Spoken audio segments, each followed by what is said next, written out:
to go to those facilities if you need one of those facilities to keep you safe through this evacuation.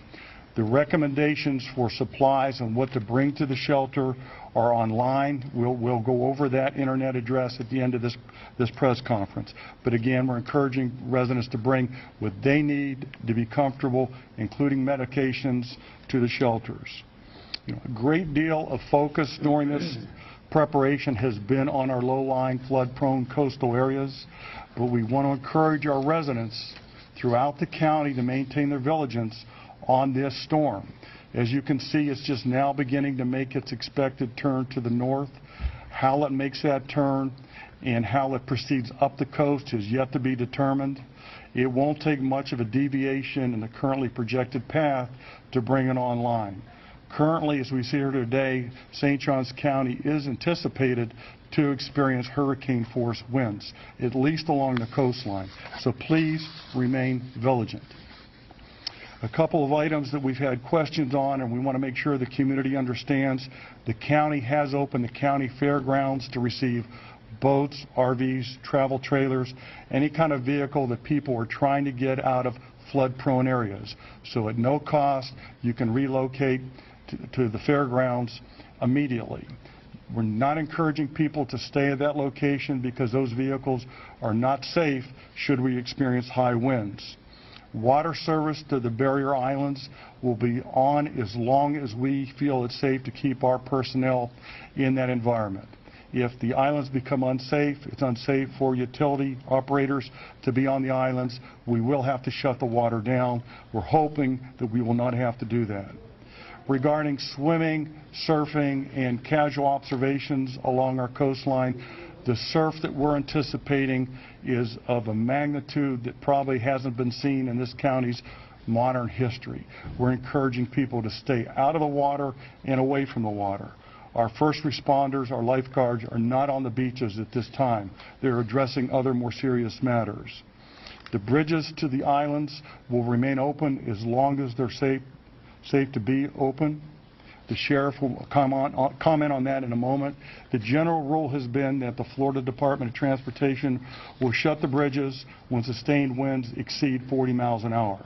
But the sheriff will explain the flexibility he has and how they plan to handle that. On a personal note, I want to remind everybody once again to be extremely vigilant. Okay? We've experienced Hurricane Irma, which was largely an inland flooding storm off the river and through Hastings. We've experienced Hurricane Matthew, which was largely a coastal storm throughout the entire portion of the county. This storm is shaping up to be a combination of both of those storms. We're expecting coastal erosion of great significance. We're expecting flooding in the Hastings and along the river. And there's really no portion of this county that you can roll off from being significantly impacted. So in closing, I again want to encourage residents to follow the guidance of your public officials, your first responders, and those that are trained to protect you during a storm event of this magnitude. They're well equipped, they're well trained, and they're experienced in these types of matters. They brought us through the last two hurricanes without serious injury, without death, and that is our goal for this storm as well. So thank you, and let me turn the podium over to Sheriff Shore. Thank you, Mr. Wanchek. Good afternoon, ladies and gentlemen and citizens. I do want to go over some operational issues that I think would benefit everybody.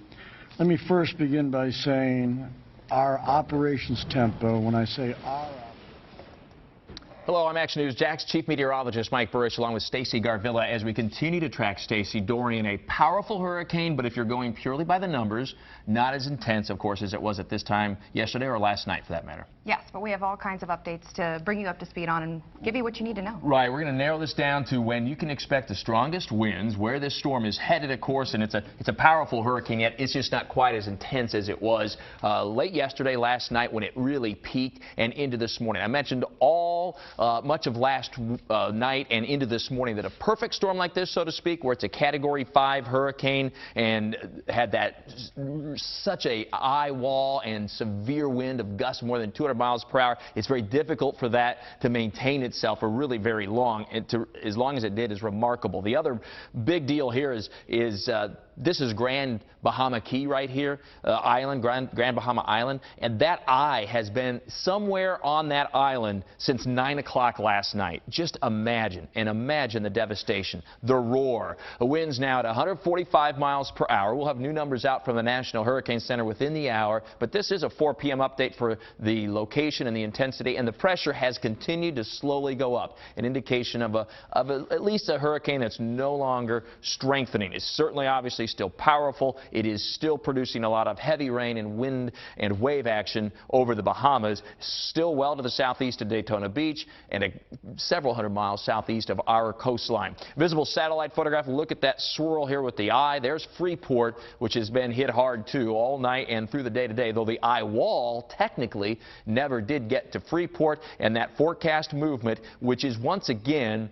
going to be updated here just shortly within the next hour or so, and we'll see the update. And I'm not expecting a whole lot of change now as this makes its move up the east edge of Florida to just east of Jacksonville and then just off the coast of the Carolinas. But a zoomed-in view shows that really close call here for the southeast coast of Florida and really not that far from Daytona Beach. And then anywhere from about 60 to 80 plus or minus miles east of Jacksonville, which is huge for our forecast, during the day Wednesday and into Wednesday evening, and then just off the coast of the Carolinas. That next update due probably in about 40 to 45 minutes or so. Call it the 5 p.m. advisory. Would not be a bit surprised to see some of the watches for the local area upgraded to warnings. So this is a broad view of the impacts, high rip current risk and high tides, isolated tornadoes the next couple of days, very windy at the coast. It'll be breezy inland, and to time out the movement of those winds, we go to Stacy.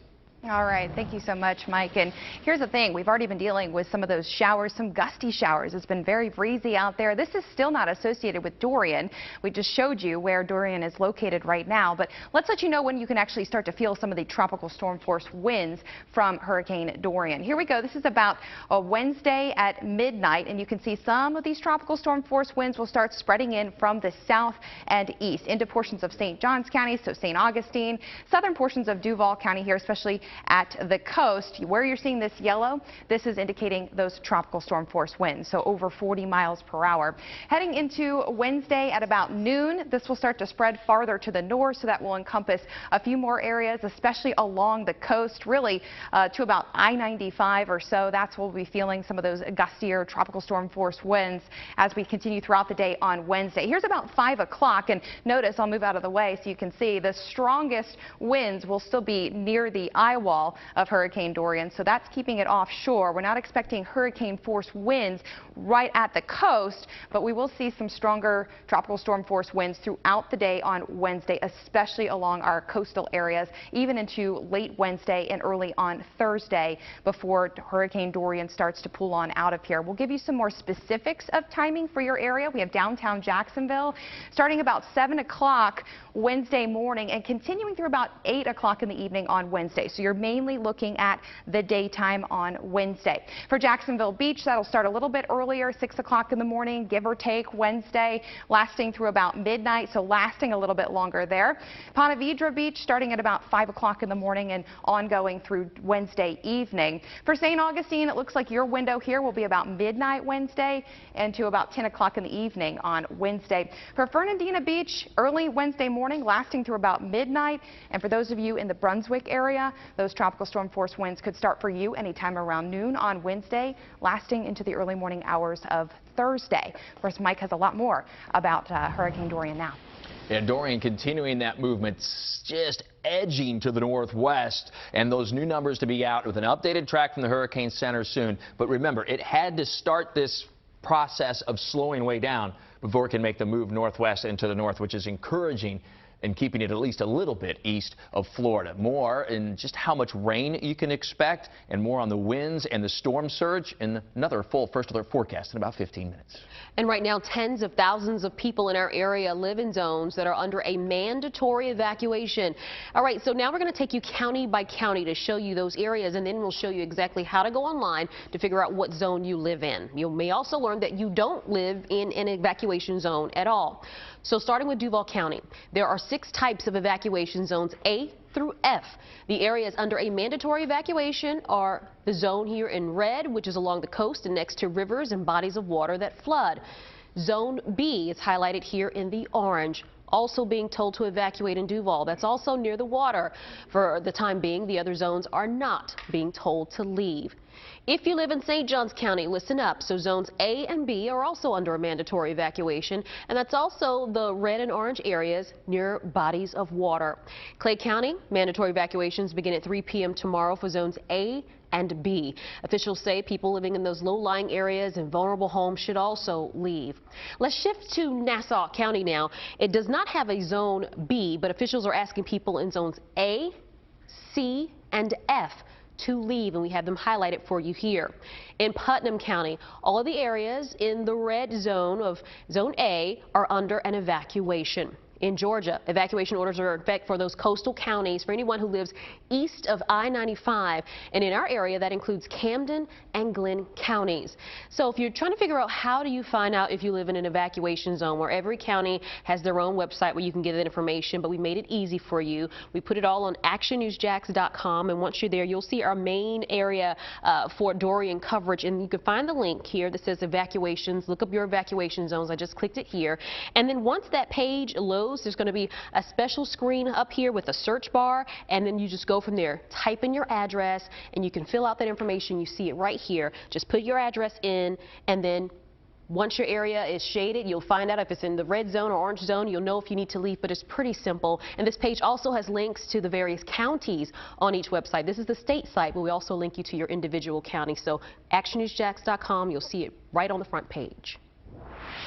Remember, if you are being evacuated, if you're in a mandatory evacuation zone, that's exactly what you should do. Lots of people have been asking about and talking about past storms that have had a similar path. Of course, Matthew comes into mind from 3 years ago, but how about Floyd in the late 1990s? We'll talk about that comparison and how it might help us forecast Dorian in the First Alert forecast. Dangerous storm surge, how Hurricane Dorian could impact our coastal communities.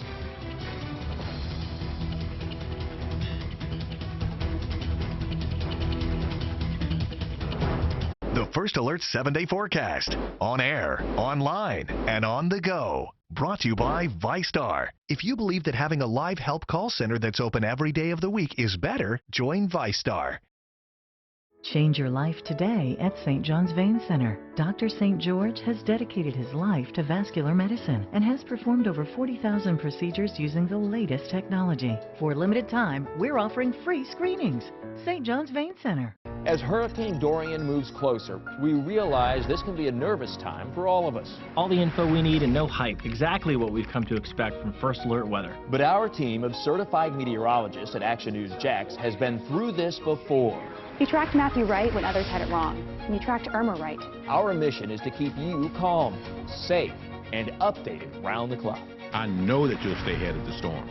See why more people trust Chief Meteorologist Mike Burrish on CBS47 and FOX30. I'm looking at that truck. Wow. That's awesome. This Labor Day, everyone's excited about Chevrolet. Oh, wow. They're all really cool cars. Woo, I love it. I can't stop staring at it. Ride out the summer in a new Chevrolet this Labor Day. Wow. It's time to upgrade. Get 0% financing for 72 months plus $2,000 on all 2019 Silverado double cab pickups. And during the Labor Day sales event, make no monthly payments for 90 days. See your Southern Chevy dealers. At AT&T, we believe in access, the opportunity for everyone to explore a digital world full of possibilities, connecting with family, friends, and the things that matter most. And because nothing keeps us more connected than the internet, we've created Access from AT&T. If a member of your household is a SNAP participant, you may qualify for home internet at a discounted rate of $10 a month. No commitment, deposit, or installation fee. Visit att.com/access now to learn more. For more in-depth investigations, join John Bachman and Tanika Hughes tonight on CBS47 Action News Jax at 11. For over 10 years, St. John's Vein Center has set the standard for high-quality vein care in Jacksonville. Did you know that your insurance could cover your procedure? Find out today. Give us a call. St. John's Vein Center. Why live in pain? Live, this is Action News Jax special coverage tracking Dorian. Hurricane Dorian blasting the Grand Bahama Island right now, but it's only moving at a crawl. Look at that, 1 mile per hour. It is the worst scenario the island could have imagined. The reason all of St. Augustine is under an evacuation order is because of sites like this. Just 3 years ago, Hurricane Matthew sent water deep into the historic district. Incredible, and that was just 3 years ago. Action News Jax, Bridget Matter is live in St. Augustine now. Bridget, you spoke with businesses who have already boarded up. And John, that video that we saw, it says it all. This body of water here, it easily can spill over and go into the water, go into the road, sending some of these businesses into major repairs. We had water intrusion throughout the facility. First floor was completely wiped out. Tom Dolan is an owner of Meehan's Irish Pub on St. Augustine's bayfront. The pub went through a beating during Hurricanes Irma and Matthew. Action News Jax Russell Colburn drove the first alert storm tracker through the bayfront's flooded streets. How many kids are in there? The water rising and guests at a local inn trapped inside. Dolan's business is 2 doors down. He keeps a screen grab of flooding from that very newscast. I thought this was going to be the last time that we were going to see the pub. Today, Dolan and several businesses put plywood up on windows and laid down sandbags. We're prepared for the worst, hoping for the best. And we spoke to residents who just moved here, what they have to say coming up at 5. For now, we're live in St. Johns County. Bridget Matter, CBS47, FOX30 Action News Jax. And every local school district is impacted by Hurricane Dorian. Action News Jax Paige Kelton joins us in the studio. And Paige, we've seen that list of closures change even today. That's right, Tanika. The forecast is changing. Schools are adding on days. Nearly all of our local counties have announced closures, but it varies on when they'll reopen. We'll take this day by day. Look at this. As of right now, all 9 local school districts in Northeast Florida will be closed on Tuesday. That's in red there, as well as Brantley, Camden, Glenn, and Charlton counties in Georgia. They're in red again on the map. All of those counties except Columbia say they will also be closed on Wednesday. Baker County just made the choice about 45 minutes ago to also close on Wednesday. Union and Glenn County schools are also closed Thursday. We'll continue to update closures on air and at the bottom of your screen. You can also get that information on actionnewsjax.com. In the studio, Paige Kelton, CBS47 FOX30 Action News Jax. People living in Jacksonville Beach, Neptune Beach, and Atlantic Beach will be under a curfew starting tonight at 10. The curfew will be lifted each morning at 6 until further notice. Action News Jax, Christy Turner is live in Jacksonville Beach, where crews are trying to strengthen the sand dunes before the storm. Christy. Normally this is a flat walkway out to the ocean, but you can see they added extra sand to extend the sand dunes and reinforce it. I'm about 5'5". From where I'm standing, I can barely just see over the top of the sand dunes. We're at the Beach Boulevard beach access point near the lifeguard station. These sand dunes act as barriers. They try to prevent the ocean water from rushing out into the streets and the homes. I spoke to beachgoers who say they hope these sand dunes can hold up against the strong waves and storm surge. I want to see how bad the flooding is going to be and just seeing everything before the craziness happens. An 8-mile stretch of the beaches had to be restored after taking a beating during Hurricane Matthew and Hurricane Irma. People who live at the beaches say they just hope the sand dunes are strong enough to do its job. Reporting live in Jacksonville Beach, Christy Turner, CBS47 FOX30 Action News Jax. Now certified Jacksonville's most accurate weather forecast. Action News Jax First Alert Weather. All right, let's take a look at the visible satellite photograph on this very powerful hurricane, though off of its peak and likely to stay that way now, which is not at all surprising. It's moving very slowly. That causes what we call upwelling, cooler ocean water underneath of it. It's starting to feel a little bit of friction probably from land between the islands of the Bahamas and also the east coast of Florida, and even a little bit of dry air it'll be ingesting from the coast. But right now, that eye is about 300 miles from downtown Jacksonville, but boy, not very far off from the southeast coast of Florida. And this updated, or this track will be updated here in the next 15 to 30 minutes as this hurricane moves just offshore east of Daytona Beach, then east of Jacksonville between, say, 60 and 80 miles or so, and then on off to the north and northeast. On this track, tropical storm force winds possible, especially from I-95 to the beaches.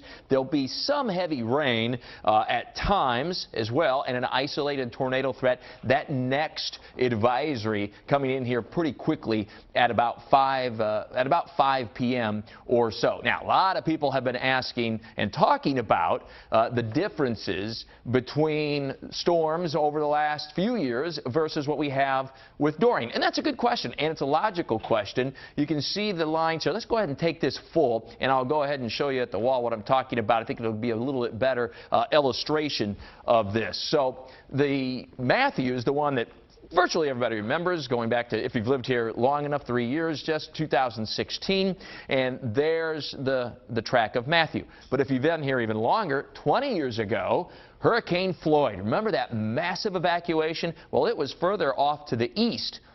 And this is an interesting point, because when Floyd made this move, the entire coastline of Florida and the Carolinas and Georgia was evacuated. It was a massive evacuation, and to this day, one of the greatest modern-day evacuations of any type in the United States. If we had been talking about this kind of track with Dorian 20 years ago, the same thing would have happened. But that's how much forecasting has improved. Now, I realize we've got a ways to go yet before we verify, obviously.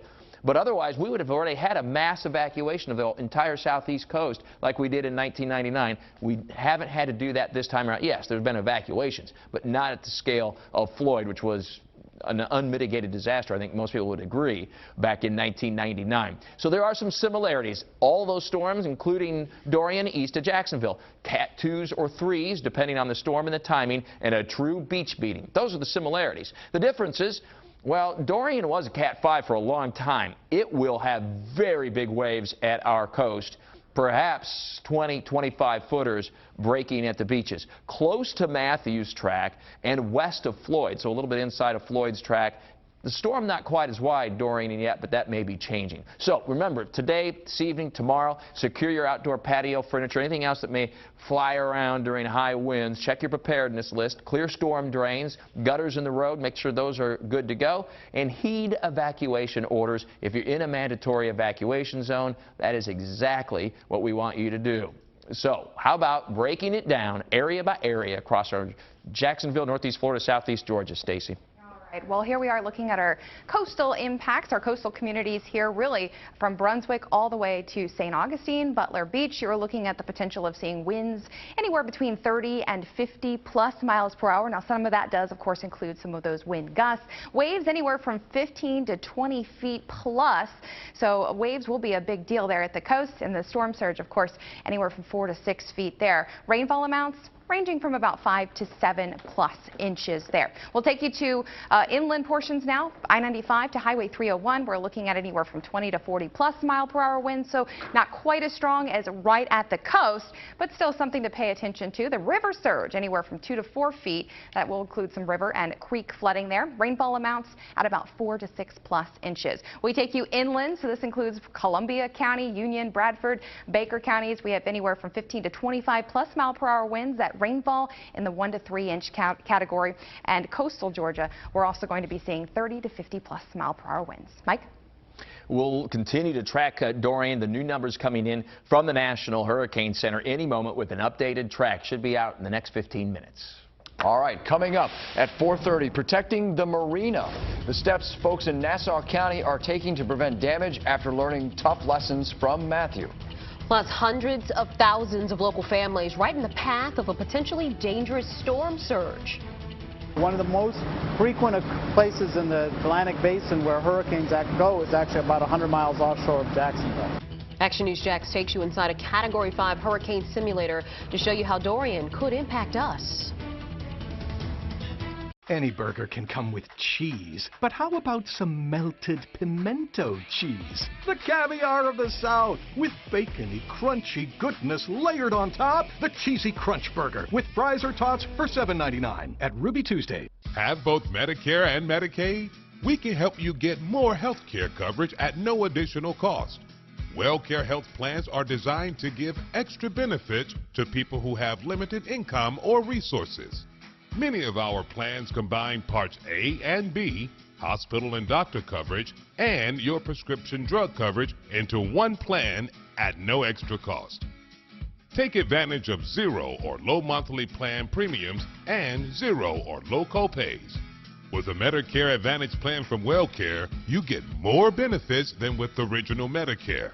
Plus, access to a large network of local and regional doctors and hospitals. Call now to talk about plan options.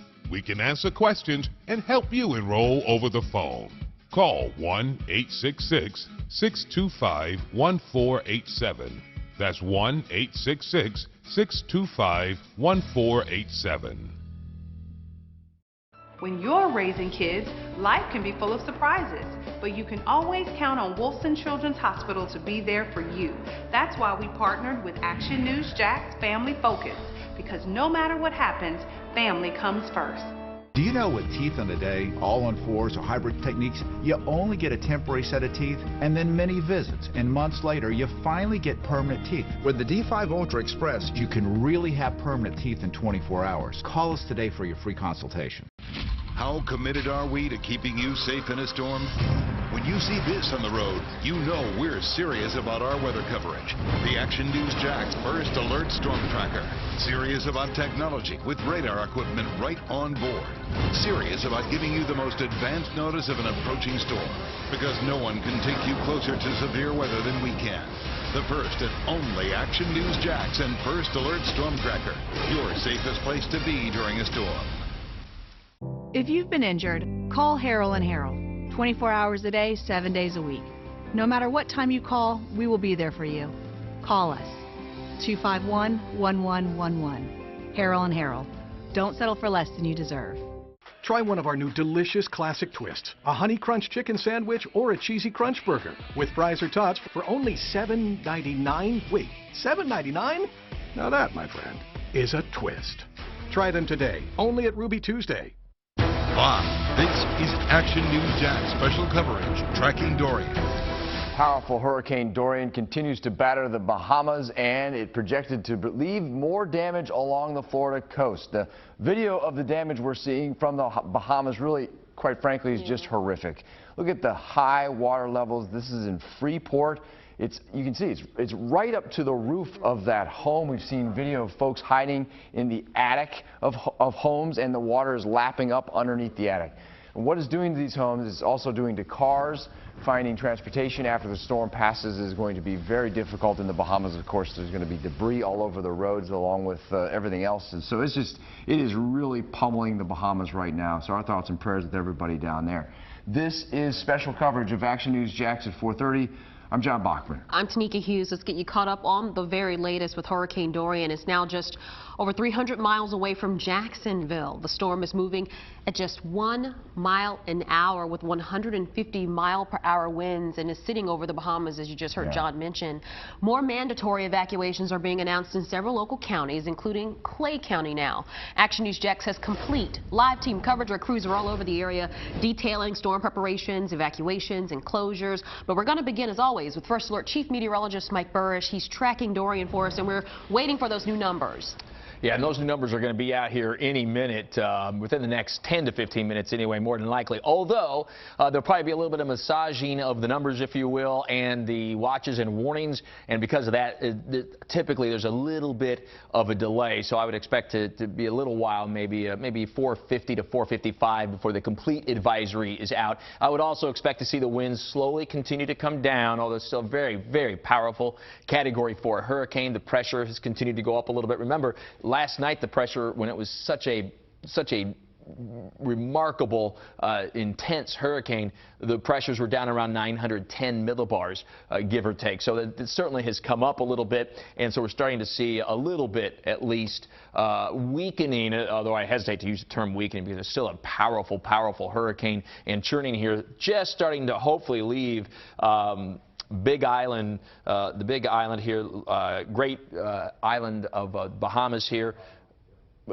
John, help me out that. Grand Bahama. You had it. Couldn't think of Grand, but Grand Bahama Island, moving just a little bit to the northeast of Freeport, and then it'll work its way west-northwest, and then a turn northward. And that turn northward is the key in our forecast and really all of Florida, obviously, because if it doesn't turn northward, we've got an even bigger problem. So back here in the First Alert Weather Center, we have Stacy working hard here, and Stacy's going to help us out with the rip current risk and the tides coming up here in just a little bit that we're expecting.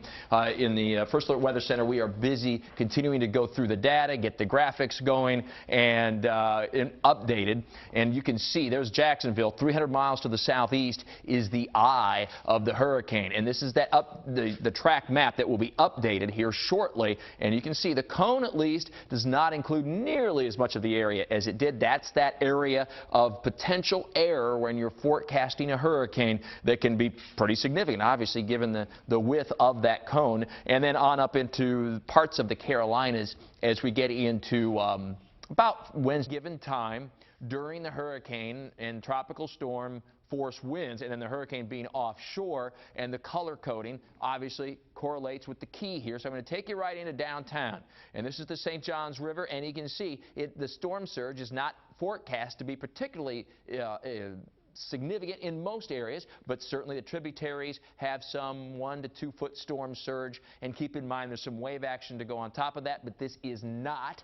This is critical for downtown Jacksonville and the St. Johns River. This is not an Irma situation, much more of a Matthew situation where the wind's coming in right here through the St. Johns River, and so you can see the water spreading out across the intercoastal with some areas greater than 3 feet of water standing on the ground, and then that works its way down through the intercoastal of eastern Duval County west of Jax Beach. Here's the Buckman Bridge, and again we're not seeing much on the Buckman Bridge, but then you get a little bit inland and parts of Black Creek Basin. You're seeing some of the flooding here. Again, about 1 to 2 feet of storm surge typically through Clay County. We zoom on up into Brunswick. A lot of yellow here, greater than 3 feet of potential water and storm surge here in and around Brunswick. And keep in mind, does not include wave action.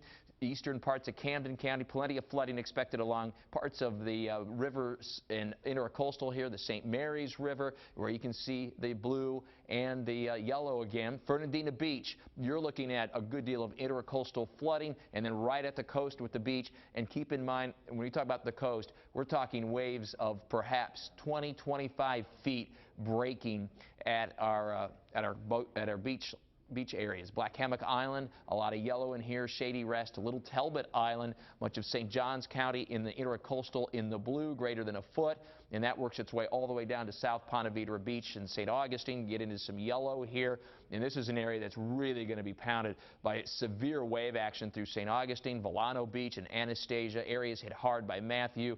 We'll see waves on the order of at least 20 to 25 feet breaking at the beaches all the way down to Summer Haven and Marineland. This looks like a really tough hit. Yes, John? Out of St. John's of a dune breach at Summer Haven that you're mentioning right now already. And you know, that's the same area where there was a dune breach during Matthew, so not at all surprising. And this is early in the storm yet, so good update. That's good information. Are we trying to get a crew there, perhaps? Yeah, we're trying to get it. I'm trying to get it confirmed from St. John's Emergency Management. All right, very good. Good report there, and we'll continue to work on confirming that. And if it hasn't happened yet, that's a really high possibility. And then through Green Cove Springs, Clay County, Fruit Cove, you can see the blue shading here with 1 foot that extends right down to Palatka with 1 to 2, maybe 3 foot of storm surge in that area as well. Stacy, how about that rip current risk and the surf and winds? And that is another hazard for us, too, as we inch even closer to Hurricane Dorian making its way northward up the coast. So we just went over the storm surge, that being an issue, but rip currents have already been a concern. They will continue to be even higher, though, as we continue into the next couple of days. So Monday in that high category for us today, those northeast winds anywhere from 15 to 20 knots today. That surf at about 5 to 8 feet. But by tomorrow, we're in that very high category. We have northeast winds at about 15 to 25 plus knots. knots. That puts the surf category in the 8 to 12 foot range there. Surf increasing to 15 to 20 feet there on Wednesday, so very high risk of those rip currents once again. Winds even increasing up over 40 knots there and still high even on Thursday, Mike. Yeah, Stacy, the best advice obviously is to stay out of the water over the next few days. Very dangerous conditions at our area beaches. We'll also be talking about some of the rainfall associated with Dorian as it makes the move northwest and north in your next First Alert Weather. All right, well, in Clay County, mandatory evacuations begin at 3 p.m. tomorrow for zones A and B, and that includes areas around Doctors Lake and the St. Johns River.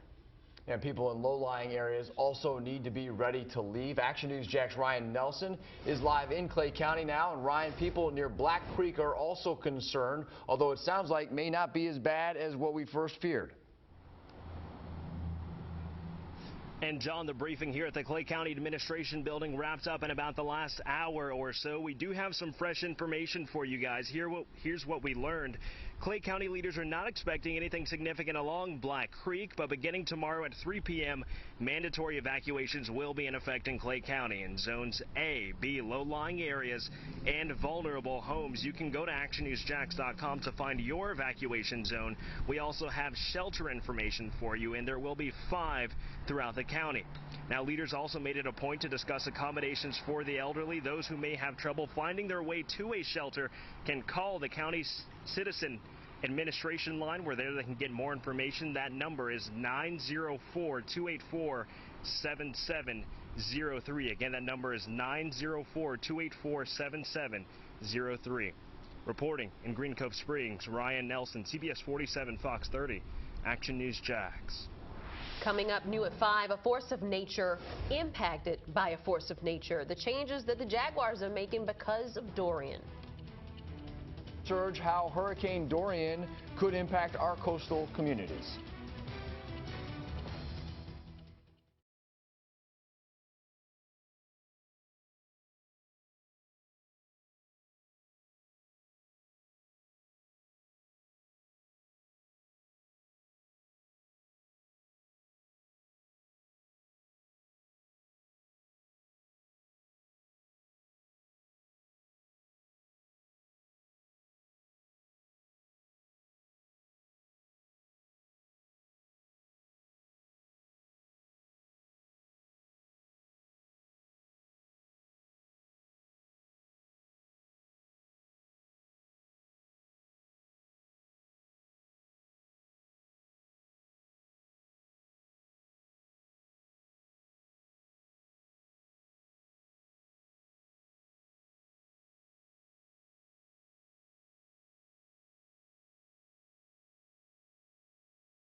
Action News Jax special coverage tracking Dorian.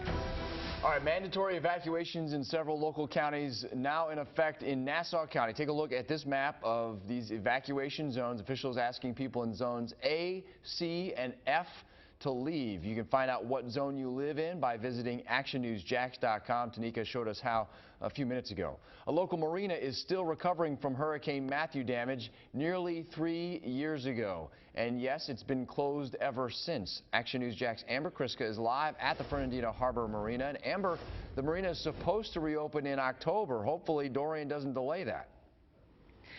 Yeah, they're just hoping Dorian doesn't do more damage. Take a look behind me here. You can see all this equipment. Crews started construction on this side of the marina late last year. Over here on this side of the marina, this is where they had to move all the boats. Those 3 boats right there, I'm told, are staying. 8 other boats found a safer place. Now, this afternoon, workers with the marina spent the day boarding up windows and doors. They're hoping Dorian won't do what Matthew did. It damaged docks. There were nowhere for travelers to dock their boats, and the marina's fuel system was also damaged. Joe Springer, the marina's manager, says they weren't ready for Hurricane Matthew. We didn't anticipate the magnitude of Matthew. This time we're anticipating it. We're putting more boards up where they need to be. We're elevating everything up off the ground. Coming up in the next half hour, we caught a boater just seconds before he took off. He explains his call to find another safe location. Reporting live in Fernandina Beach, Amber Kriska, CBS47 Fox 30 Action News Jax. The news desk? From the Action News Jax First Alert Weather Center, I'm Chief Meteorologist Mike Burrish as we continue to track Hurricane Dorian and its move just edging. So, in fact, maybe even a slight east. It's wobbling around a little bit before it's finally going to get that tug to the northwest. What that means for us here at home in the First Alert forecast. Coming up new at 5, protect your windows, but don't use tape. The reason why taping your windows is pointless and what you should be doing instead. Hundreds of thousands of local families in the path of a potentially dangerous storm surge. One of the most frequent places in the Atlantic Basin where hurricanes go is actually about 100 miles offshore of Jacksonville. Action News Jax takes you inside a Category 5 hurricane simulator to show you how Dorian could impact us.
Live, this is Action News Jax special coverage tracking Dorian.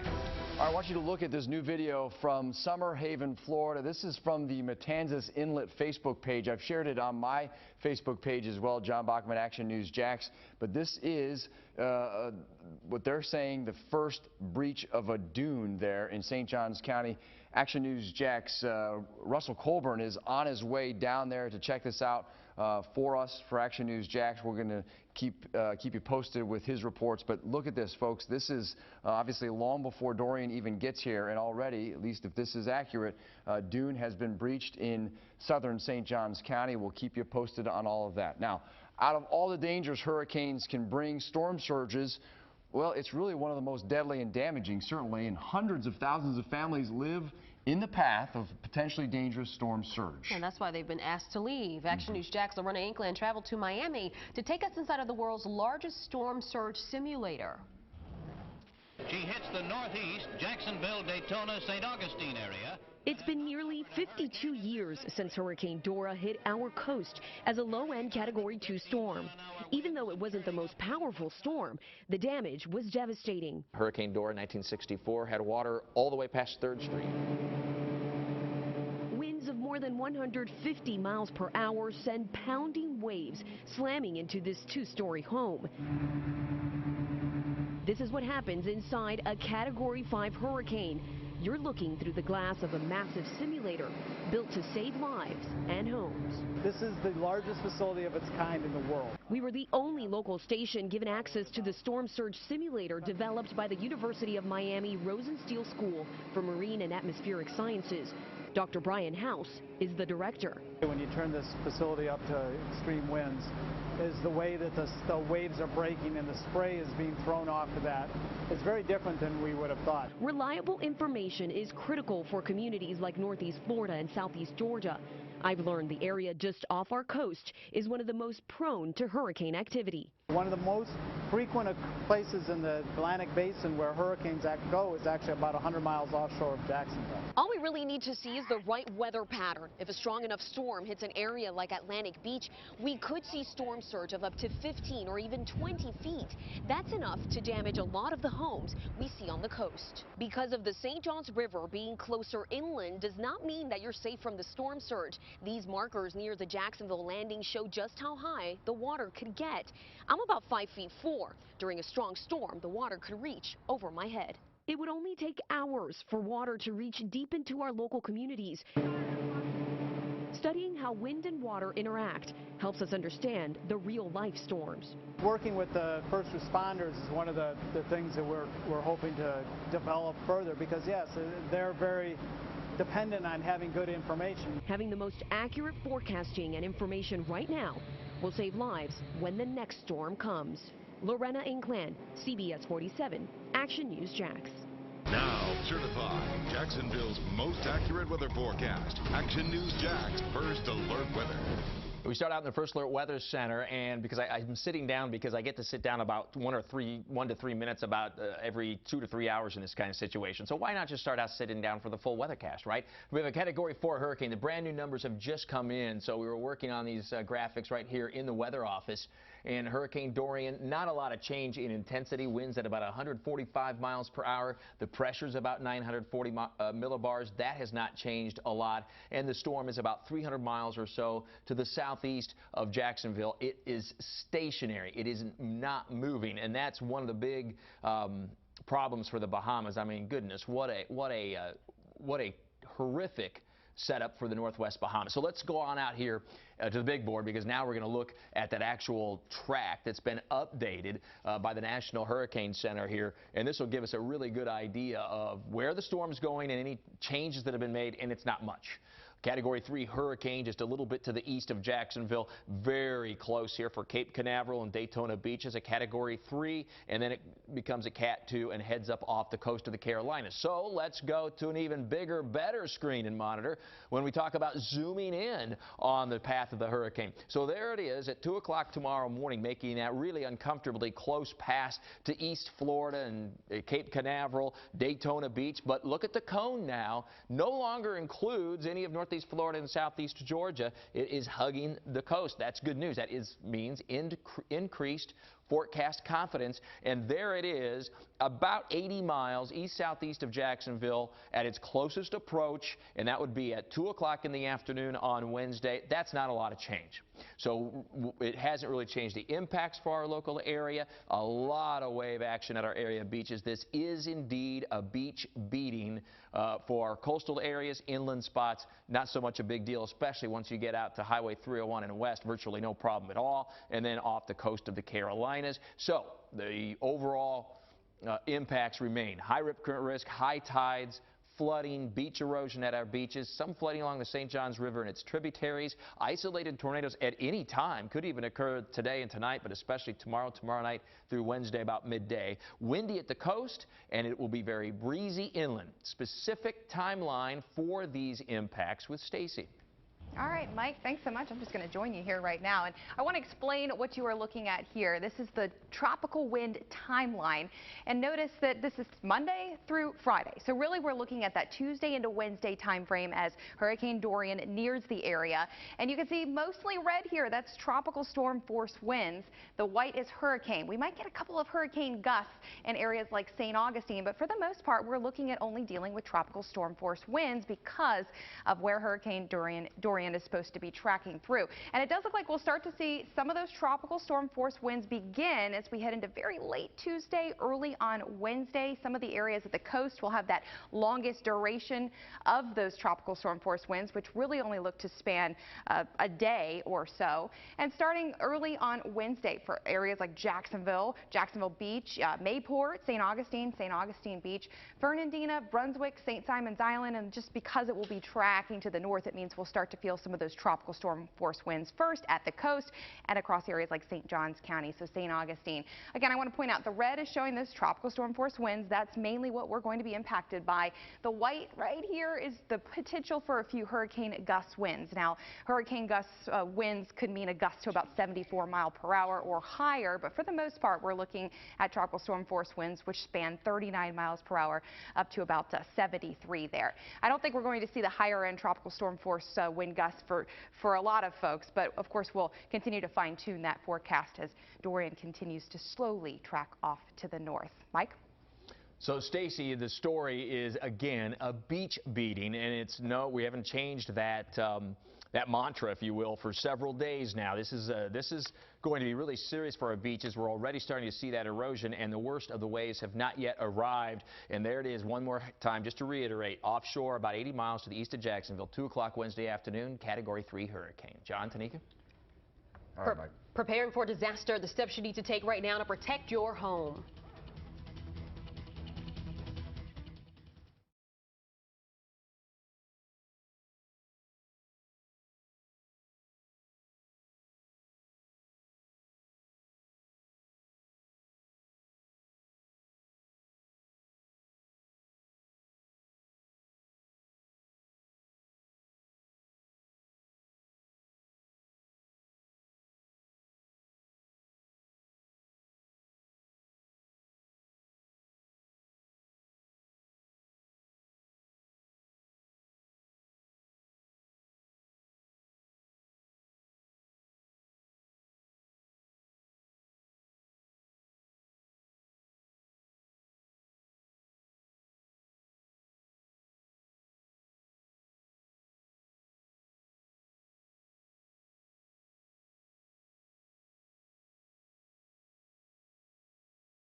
close to our coast. Anything scary to do with, a storm of this magnitude. Millions ordered to evacuate. You plan for the worst, hope for the best, and somewhere in between is where it's going to end up. And we're here to get you ready for Dorian's next move. Live, this is Action News Jax special coverage tracking Dorian. And the First Alert Weather Team is tracking Hurricane Dorian. This is the latest track out just moments ago. The Category 4 storm pretty much stationary over the Bahamas, moving again at just, well, it was 1 mile an hour. Now it's not even moving at all. A closer look at some video from the Bahamas. Someone took this while sitting in their home's attic. You could see the water crashing up toward their roof. And here's what another home looked like after the floodwaters moved through. Just damage in Marsh Harbor, that living room just destroyed by the intensity of the storm. And you want to be making those final preparations for the storm now, because our area will start feeling those effects late Tuesday night. I'm Tanika Hughes. I'm John Bachman. Let's get you over to Action News Jax First Alert Chief Meteorologist Mike Bursch with the latest track. Mike. Yeah, Stacy Garvilla joining me in the First Alert Weather Center as we track, Stacy, what is still a powerful hurricane. And the first thing that jumps out to me is that darn thing's not moving. And it's stationary right now, not what we want to see at all. That's the official movement from the National Hurricane Center now. Although, if we look closely enough, it looks like maybe just a tad bit of an eastward jog in the last hour or so. It will wobble a little bit here before it finally starts to feel that tug and move a little bit off to the northwest and then north with time. These are the brand new numbers in from the National Hurricane Center. Winds of 145 miles per hour. That's a Category 4 hurricane. And as Stacy mentioned, stationary is the official movement. It isn't moving, just sort of sitting here and wobbling and just hammering the Bahamas. The Grand Bahama Island here has taken it so hard, taken it on the chin for some 24 hours with Category 4 and Category 5 hurricane force winds. It's about 300 miles, the eye, southeast of Jacksonville, so still good distance away. Having said that, it is a mess at our beaches already and will only get worse. This is the updated track, which takes it just off the coast of Cape Canaveral, really close there, and about 80 miles east of Jacksonville, and then on up the Carolina coast. Zoomed in view through tomorrow at 2 o'clock in the afternoon.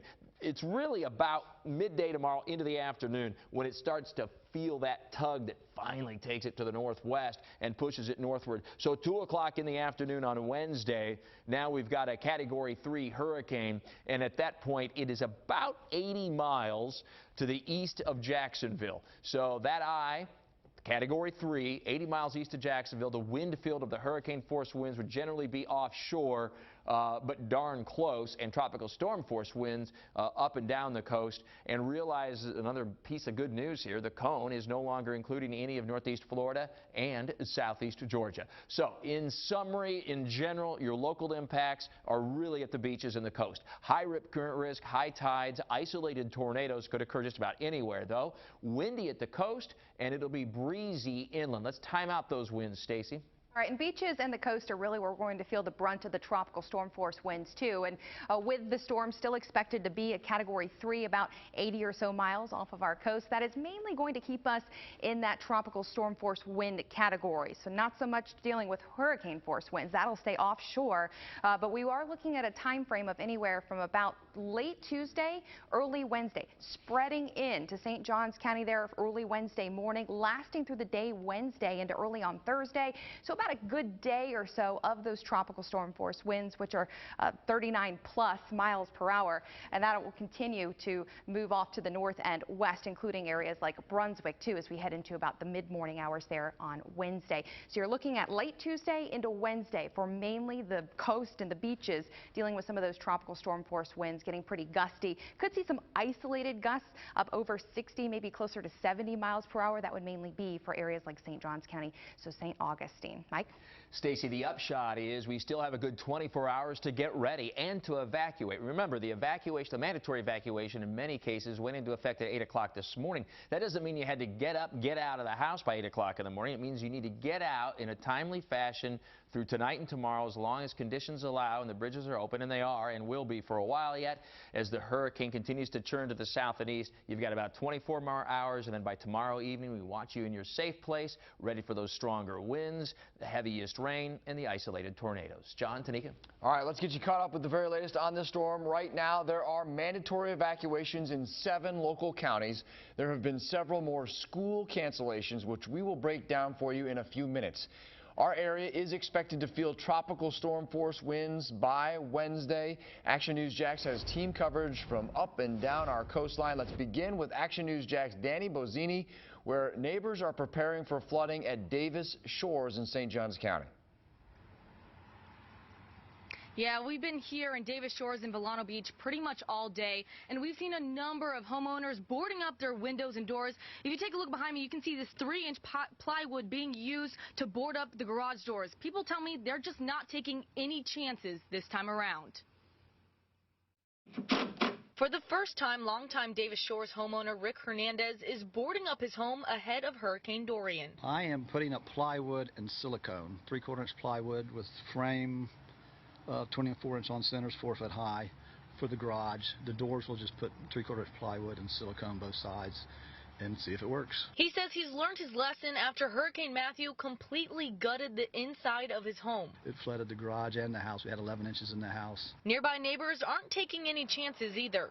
Learn from the panels coming out before what to take out so that they don't blow away and all that. We've boarded up everything, sealed everything as best we can, and we're just hoping for the best. Neighbors tell me they've learned the hard way to prepare for these types of storms, but when it comes to actually evacuating, well, that's a different story. At 6, I'll show you how there's a mix of people either staying or going. Reporting live in Davis Shores, Danny Bozzini, CBS47, FOX30 Action News Jax. Now let's get over to Action News Jax' Bridget Matter. She's in St. Augustine, and Bridget, the bayfront area has a history of flooding during hurricanes. It does, and that's why these businesses here, they're not taking any chances. Almost all of them have decided to board up because once that storm surge hits, those floodwaters can get in there fast. Today, people are enjoying a breezy day on St. Augustine's bayfront, but in just hours, all of this could be underwater as powerful Dorian creeps up the east coast of Florida. We were here during Hurricane Matthew when the storm surge submerged the historic district. We had water intrusion throughout the facility. First floor was completely wiped out. The First Alert storm tracker captured Tom Dolan's business in floodwaters during Matthew. Today, he and his employees spent the morning boarding up. We're prepared for the worst, hoping for the best. We also ran into a woman who hasn't lived in Florida for long. 9 weeks. This will be Elaine Miller's first time experiencing a hurricane. It's a new experience to us, but we're ready to conquer it. Well, she lives about 4 miles from the bayfront. She's worried for the businesses here that could see major damage. And if you look close at that plywood there, they've got Matthew and Irma check mark. They say they're confident they'll put a check mark by Dorian once it passes and say that they know they'll get out safely. For now, we're live on the bayfront. Bridget Matters, CBS47, FOX30 Action News Jax. All of the city of St. Augustine is in a mandatory flood zone. This is what some of that area looked like during Hurricane Matthew in 2016. We keep comparing this storm to that one. Could be, we still don't know for sure. Action News Jax Russell Colburn was in that area then, and he is live in the First Alert Storm Tracker now, again 3 years later. Russell, we really hope you don't have to see this again, but nearly 150,000 people in St. Johns County were told to get to higher ground just in case.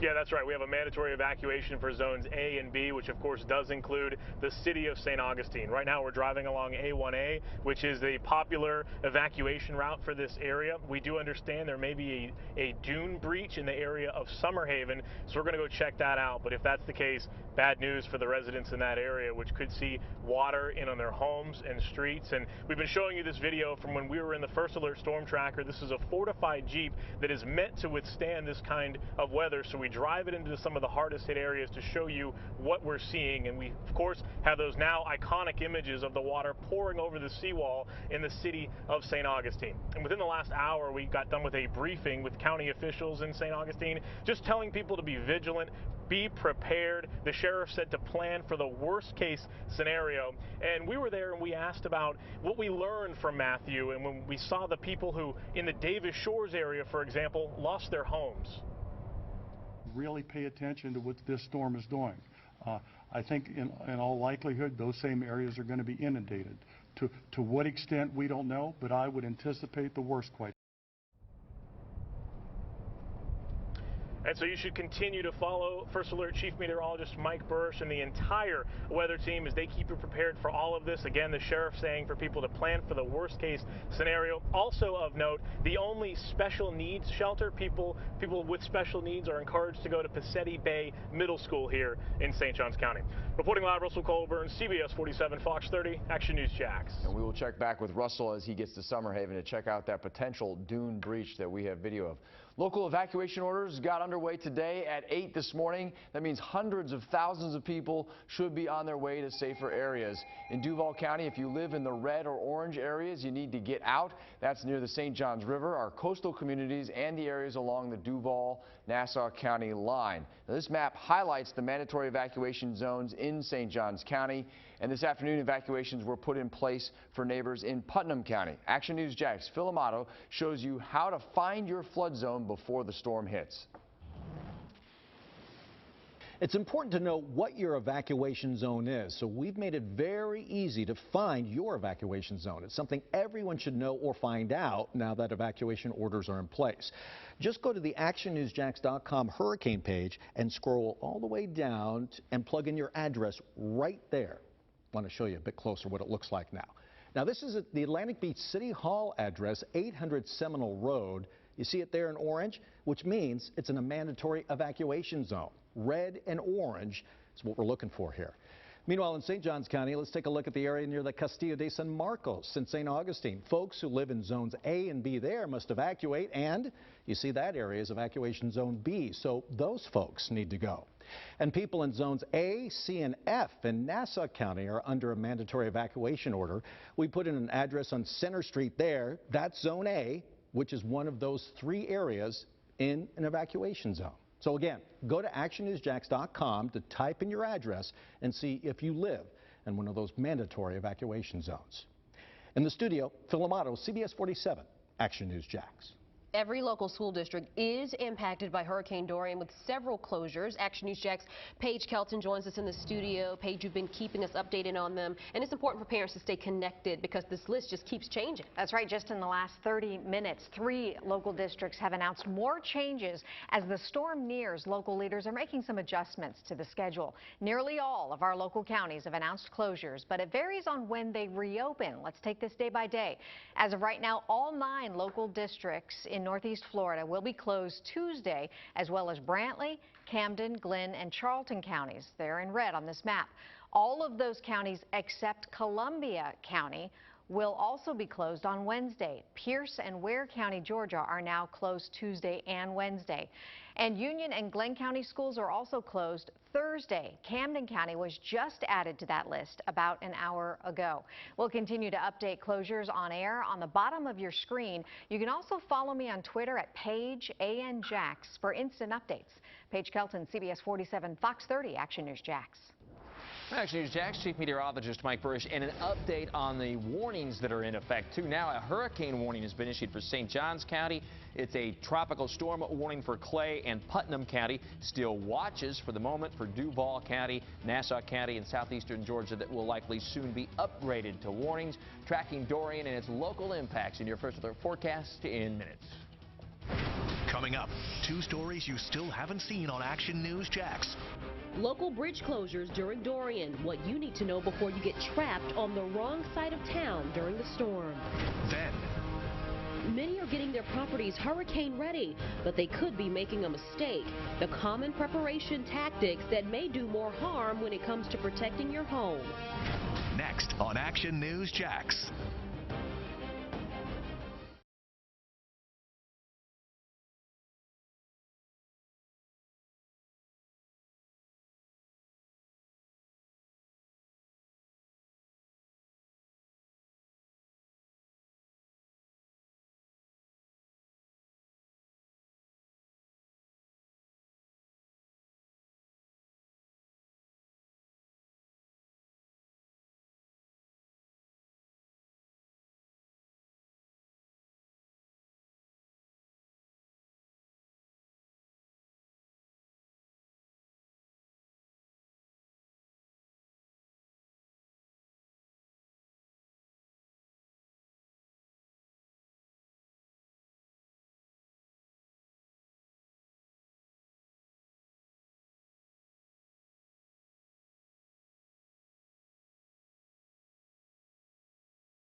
through that window and coming through the door and under the walls because there was just so much pressure from the water. There was 31 to 36 inches of water in this entire facility here. She's now hoping Dorian won't be like Irma. Thornton says it took about 6 hours to prepare, and tonight they're hoping that these preparations work in the coming days. Reporting live here in San Marco, I'm Jamarlo Phillips, CBS47 Action News Jax. Now certified, Jacksonville's most accurate weather forecast. Action News Jax, first alert weather.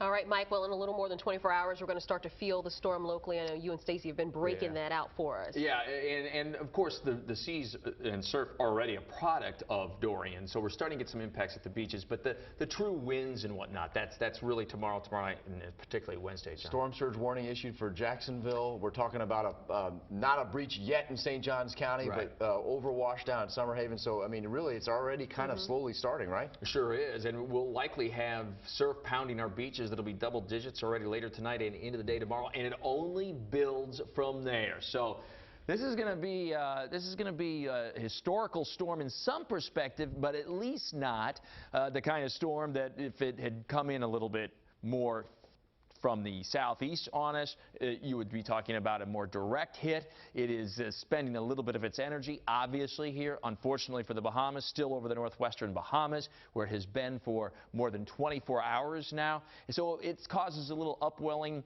from the ocean and cooling of the water, in other words, and that will gradually start to feel a tug to the north and west. Dorian will, and that pushes it northbound there, keeps it east of the coast of Florida the way it looks, although it will be very close for the little tip there that sticks out not far from West Palm, and also very close for Cape Canaveral, and then the move a little bit east of Daytona Beach and a little bit east of Jacksonville. This is the updated track just in within the last 15 to 20 minutes. You can see precariously offshore, but the cone, that cone of uncertainty, is pretty much now offshore. So that's some good news, and we continue to have more confidence in that forecast. Remember, that's all the cone is. It's the average error. So the skinnier the cone, the more confident the forecast. You want to have a skinny cone when the storm is nearby, because we feel very strongly about that track then, as we do here a little bit east of Daytona Beach by about 60, maybe 50 miles only, 50 to 60 miles tomorrow night into early Wednesday. Closest approach to St. Augustine about 70 miles away. Wednesday morning into the early afternoon. Wednesday afternoon and evening about 80 miles to the east of Jax Beach, and then it's on up through, or at least very near, the Carolinas. So a very broad brush of the impacts remains high rip current risk and very high tides, rough seas and surf. Isolated tornadoes will start to increase over the next couple of days. Windy at the coast. It'll be breezy inland, and in fact, right now, look at these winds blowing out of the northeast and east at about 15 to 20 miles per hour or so. So we already have a breeze out there, and that's only going to be increasing, obviously, over the next couple of days. When you get far enough inland, you're talking about winds that are generally less than about 15 miles per hour, not near as significant. So this is a true beach beating. That's going to be the major headline in the end here. Lesser impacts inland. When you get to the I-95 corridor, there'll be some wind. There'll be that isolated tornado threat and some heavy rain. But you get far enough inland, near and west of Highway 301, so western parts of Baker County and points west along the I-10 corridor to Lake City, southwest to Stark, northwest to Waycross. This simply is not going to have real major impacts. But the wind coming up that coast all the way to I-95, it's a pretty big deal. Stacy has more of that in the First Alert Weather Center. It is. You know, we are keeping a close eye on what you can expect for some of those tropical storm force winds. I think they're going to start to begin very late Tuesday into early on Wednesday. We'll show you here with this graphic. I have it paused at Wednesday morning.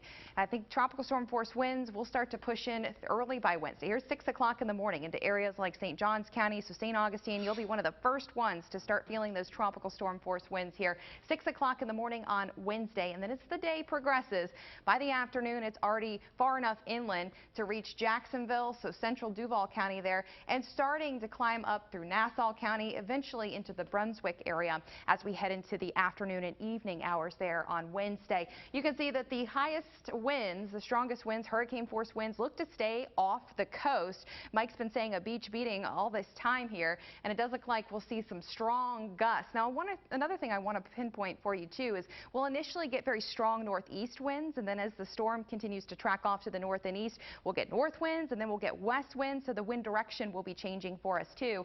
We'll highlight what areas could see this. So downtown Jacksonville, you're looking at 7 o'clock in the morning on Wednesday through 8 p.m. Wednesday. So about a day of these tropical storm force winds. At the beach, I think we're seeing gusts near 50 to 60 miles per hour, gusts that is. So for the most part, staying away from those hurricane force gusts. The most likely area that could see that, I think, would be portions of St. Johns County there through St. Augustine. Mike? Yeah, Stacey, these winds, and you make a really good point on how they're going to change over the next few days as the hurricane makes that move up the coast. So as it heads northbound right up the coast, you're talking about a howling east wind just eating away at our beaches. As it moves a little bit closer, it becomes more northeast and strong, and then as it moves on by, it's offshore. A west wind cleans up the surf. Surfers are going to love that, but the water is still potentially dangerous Wednesday night and Thursday when we have that offshore west wind. Rain also at least somewhat of a story with the hurricane as Dorian makes its move on by over the next couple of days. How much you can expect in the next First Alert forecast. New on Action News Jax at 5:30. The entire city, including the Jaguars, are preparing for Dorian. The steps being taken before Sunday's season opener. Plus, monitoring our bridges. What to know about when or if we could see bridge closures. New coming up at 5:30. Many are getting their properties hurricane ready, but they could be making a mistake. The common preparation tactics that may do more harm when it comes to protecting your home. Coming up on CBS 47 Action News Jax. Local coverage you can count on.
When the conditions get worse, you'll want to make sure that you're able to shelter in place to ride out the storm safely. Action News Jax Derek Odom shows us what it would take for bridges to close during the storm.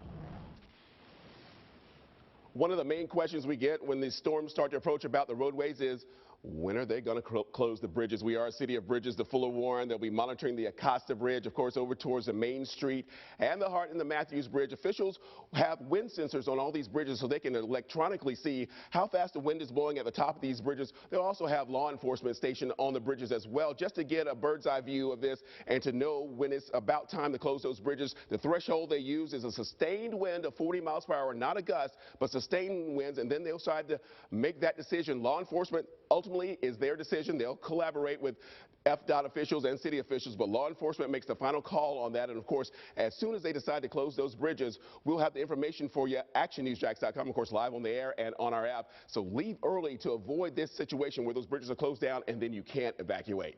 I'm Derek Odom from the Keith Pearson Toyota First Alert Traffic Center. A record-breaking storm now heading toward Florida. The devastation left behind in Dorian's slow track over the Bahamas.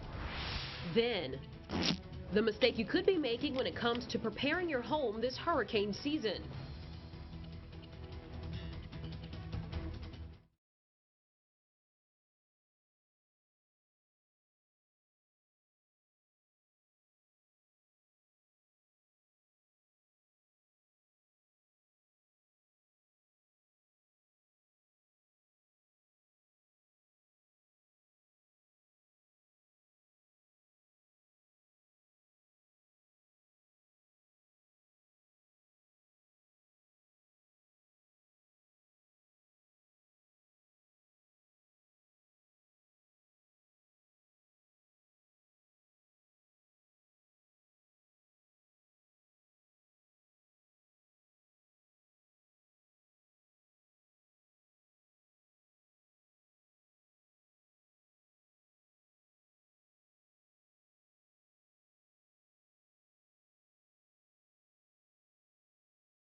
All right, the latest track of Hurricane Dorian keeps it just off our coast, about 70 miles east of us, but nothing to take lightly as it moves closer to our area. In fact, storm surge warning has just been issued for Jacksonville, so still going to be feeling the impacts of Dorian.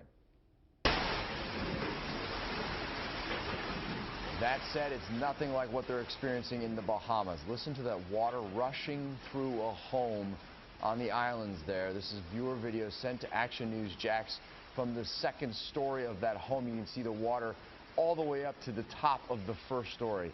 At one point, again, up to the doorway there. Flooding expected to be a major issue for our coastal communities as well. There are a lot of evacuations out there for a reason, so be sure to prepare and listen to those orders. Yeah, and one update from the Bahamas. The U.S. Coast Guard just arrived there to start trying to rescue some of the injured people there in Abaco especially, and some deaths are now being reported. Yeah. Let's get over to First Alert Chief Meteorologist Mike Burrish with the latest track on Dorian that's just kind of sitting over the islands. Yeah, it is not moving at all now. You're exactly right, Tanika. This day, just a painful satellite photograph, to be honest with you. 24 hours, essentially, on the Great Island, Great Island, Bahama here. Over, you see it stretches east-west, and it's just gradually been riding the island all night long, the better part of the day today. The eye has just shifted slightly to the north finally, but stationary, yes, not moving.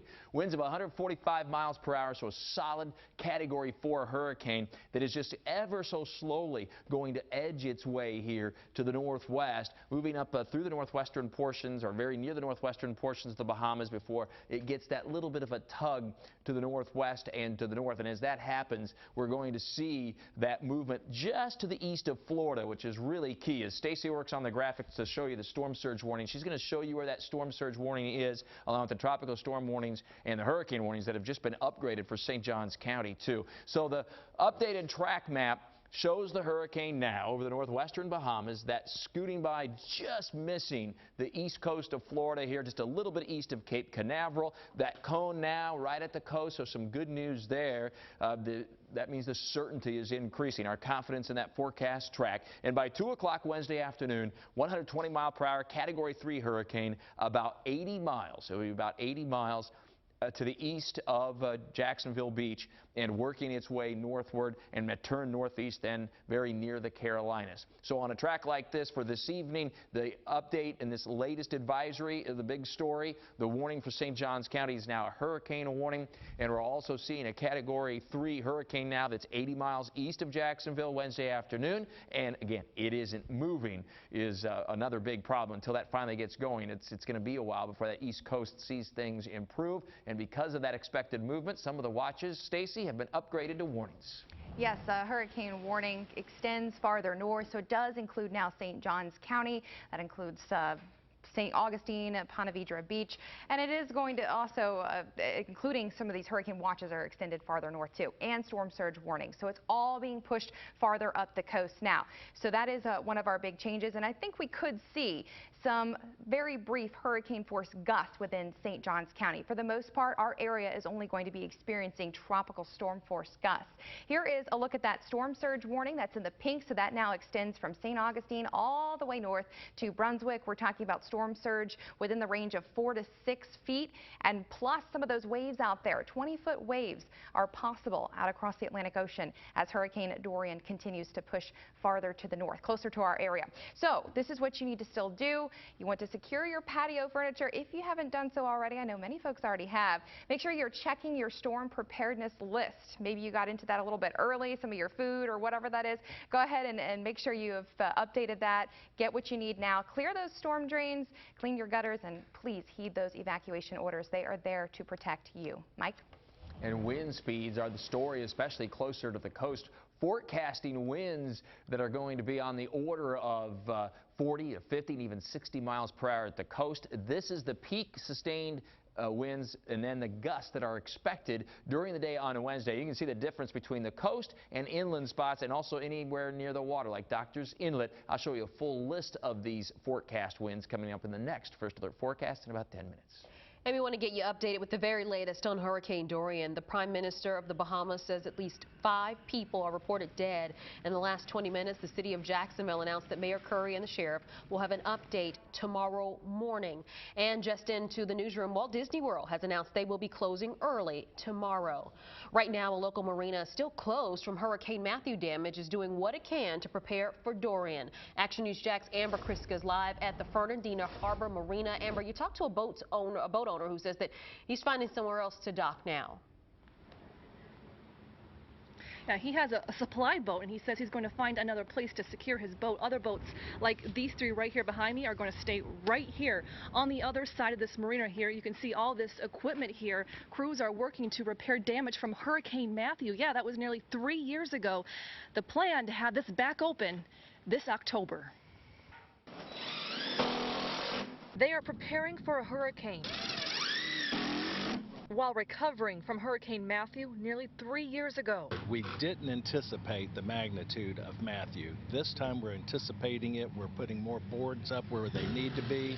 We're elevating everything up off the ground. Joe Springer, manager of Fernandina Harbor Marina, says all they can do is be prepared. This year we were a little bit more stern in suggesting that the boats go to a more safer location. Jim Smith is wasting no time to get his boat off this island. I'm headed out right now. His supply boat transports people, gas, and goods back and forth to the marina. We're getting ready for the hurricane. We're all battened down over there. As for Springer, he seems ready for anything. Plan for the worst, hope for the best, and somewhere in between is where it's going to end up.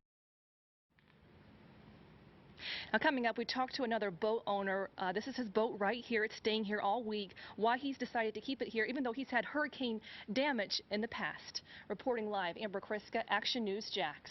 The entire city, even the Jaguars, are making preparations for the storm. On Sunday, the team is set to open the regular season against the Kansas City Chiefs in Jacksonville. Action Sports Jax, Brent Martineau joins us in the studio now. And Brent, the team was going to have to make some adjustments before Sunday. And Doug Marrone and the Jaguars not only trying to prepare for the best offense in football when the Chiefs come to town, the head coach spent the last 24 hours creating a plan for his football team to keep everyone safe. A live look at a quiet TIAA Bank Field. The Jags practiced today and then sent everyone home for the next 2 days. Tomorrow is a normal off day for the team, but Doug Marrone canceled practice on Wednesday, and weather permitting, the team will come back to the Jags headquarters on Thursday at noontime. Marrone is sensitive to storms now. He worked in New Orleans right after Hurricane Katrina, and he was the head coach 2 years ago when the Jags had to stay in Houston with Hurricane Irma passing through Florida. I think the thing I've learned over the years, you learn how many different situations there are and how many different problems. And you have to understand that the way you think or the way your problems are is not the same problems as somebody else. And while Marrone and some players have been through this, there's a lot of players experiencing this for the first time. No changes to the game on Sunday. The Jags will still kick off the season at 1 o'clock on CBS47 against the Kansas City Chiefs. In the newsroom, Brent Martineau, Action Sports Jax. All right, ahead at 6, a stationary storm means things could get worse in the Bahamas, if that's even possible. Breathtaking video shows the moment Dorian came ashore. Plus, going tapeless, the common hurricane preparation tactic that may do more harm when it comes to protecting your home. And boarded up and blocked off. Next at 5:30, the neighbors leaving everything behind to stay safe as Dorian approaches our area.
St. Johns County issued mandatory evacuations for zones A, B, Hastings, and Flagler Estates. Action News Jax Elizabeth Pace talked to some families who are leaving everything behind to stay safe in the storm. Boarded up churches and blocked off businesses. Some read, "Be safe, everyone. St. Aug's strong." Anything is scary to do with, a storm of this magnitude. It's crazy what the Bahamas are going through right now. These are 6 schools around town that are now storm shelters. I saw 4 families walking into Osceola Elementary School in just the first 30 minutes. Yeah, I have a 7-month-old daughter at the house, and it's just worrying me because we don't know which way it's going to go yet. Timberland Creek Elementary School is one of 2 pet-friendly shelters in the county. James Bass and his daughter Ariana are leaving almost everything behind to take shelter. Well, I'm kind of afraid, but not really, because I've been in this situation before, but I don't know what's going to happen. Yeah. If you plan to head to a shelter, bring blankets, pillows, and toiletries. The schools have prepared meals. Reporting in St. Johns County, Elizabeth Pace, CBS 47, Action News Jax. I'm Action News Jax. First alert, Chief Meteorologist Mike Burrish with powerful Category 4 Hurricane Dorian trying to make that little bit of a move north and northwest finally, which is critical and key to our forecast because the turn to the north means it gets at least closer to our coast within about 48 hours. That first alert forecast in minutes. Tonight at 6, Dorian affecting travel, which Florida airports are shutting down, and why Jacksonville says they're going to stay open. And it takes more than tape to stop hurricanes that pack a major league punch. The reason why taping your windows is pointless and what you should be doing instead.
Right now, thousands of homeowners are getting their properties hurricane ready, but they could be making a mistake. One of the best solutions to protecting your windows is plywood or shutters, but that can require a lot of time, not to mention a great deal of cost. We have seen a lot of people doing just that, which is good, but there might be a temptation to just reach for duct tape. Chief Meteorologist Mike Burris shows us why it's best to go tapeless. Tape does something, but it doesn't do what you want it to do.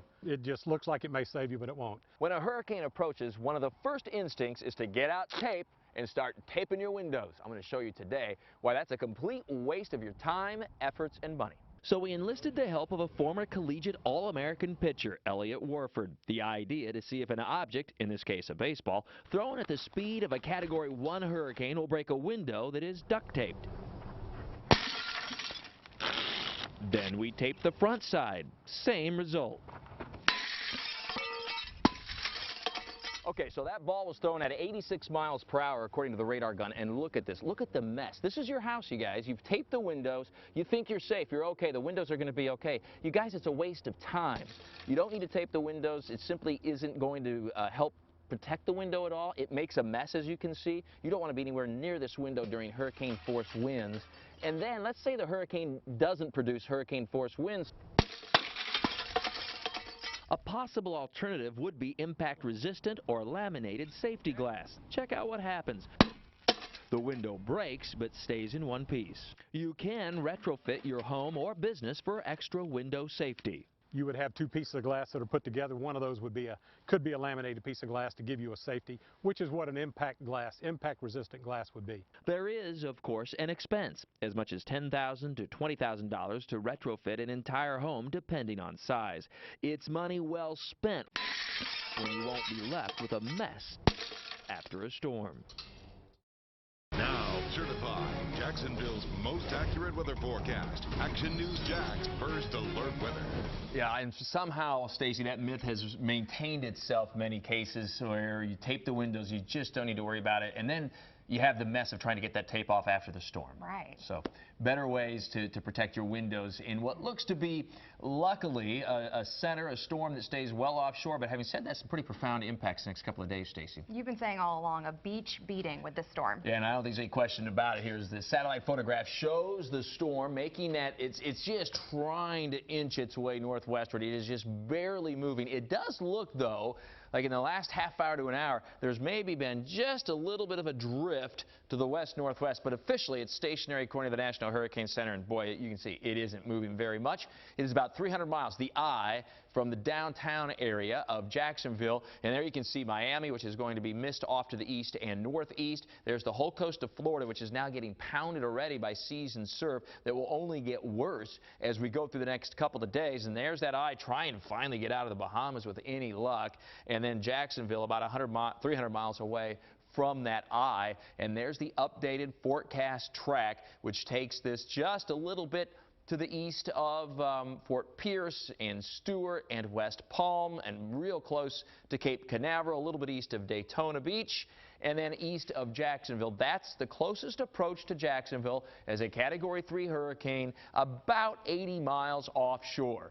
And then that trend will continue north and then a little bit northeast on up through the Carolinas. But this is the closest point, 2 o'clock Wednesday afternoon for most of St. Johns County. Slightly later, of course, then for Duval, Nassau, Camden, and Glynn County as it gains latitude. In other words, as it moves toward the north and then turns rather sharply to the northeast and accelerates. Right now, the forecast models have finally found the sweet spot, it looks like. All in agreement here, pretty tightly clustered, pretty close to the National Hurricane Center forecast. So staying offshore, but still some pretty important impacts, especially at our beaches as we go through the next couple of days. Those winds will be ever increasing, Stacy.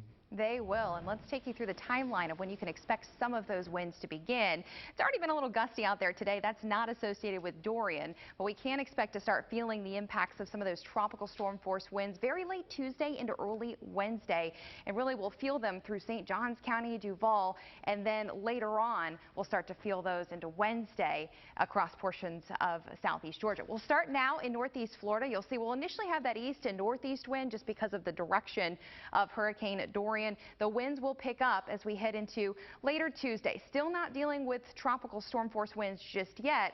I think that arrives as we head into early on Wednesday. We'll pause this at about 9 o'clock in the morning on Wednesday. These are sustained winds turning out of the northeast and the north, and you can see sustained winds from Fernandina Beach all the way to St. Augustine, anywhere from about 40 to even 55 miles per hour with higher gusts. Do expect higher gusts into the 60 to perhaps even close to 70 mile per hour range. Then as we head into about 5 o'clock in the evening on Wednesday, you can see that turn to the north and to the west now, still with sustained winds between 40 and 45 miles per hour. Again, inland, not as strong of winds. The strongest winds will be at the coast and for the beaches.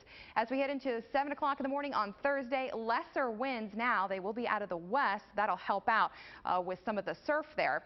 But again, we will still be dealing with some breezy conditions throughout the day on Thursday. We'll take you to southeast Georgia. Again, here we go. 7 o'clock in the morning Tuesday. Not too strong just yet. It'll be as we head into Wednesday, especially Wednesday afternoon and evening, that we begin to feel the effects of tropical storm force winds. Again, 7 o'clock in the morning. It's picking up, but it's not until we head into the evening time that we really begin to see those sustained 40 to 50 mile per hour wind gusts there. So once again, as the storm continues to track closer to our coast, we'll start out with those northeast to easterly winds turning out of the north and then eventually the west. And we are looking at really all day Wednesday for some of our strongest winds. Mike? And season surf, our story too, as Dorian moves away. That's going to be an offshore wind. Oh, a surfer's delight on the way by Wednesday night and Thursday, but it will be dangerous. Water conditions will be dangerous, so we're going to want to use extra care. I'd tell you just to stay out of the water.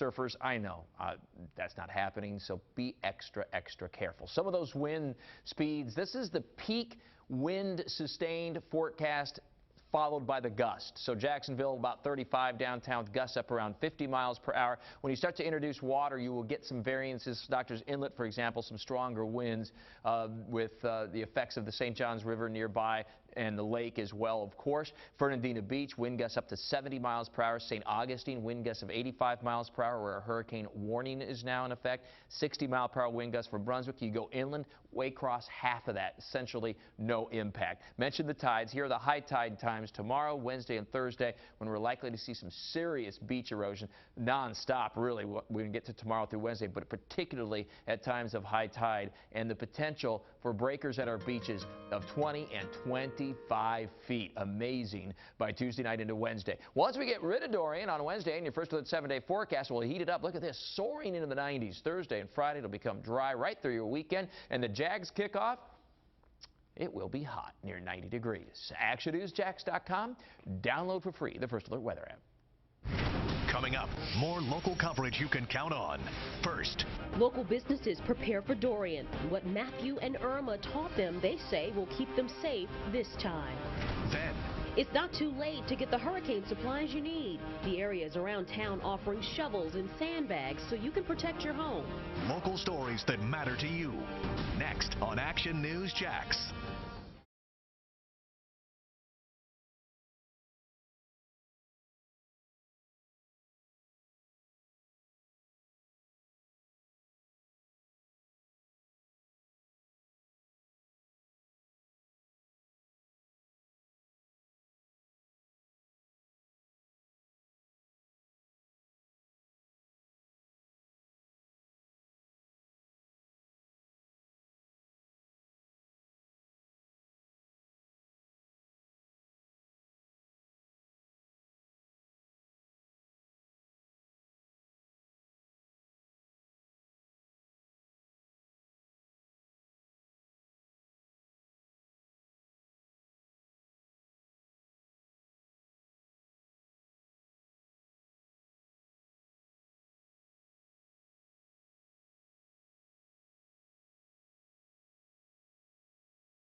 What to watch, brought to you by Ashley Home Store.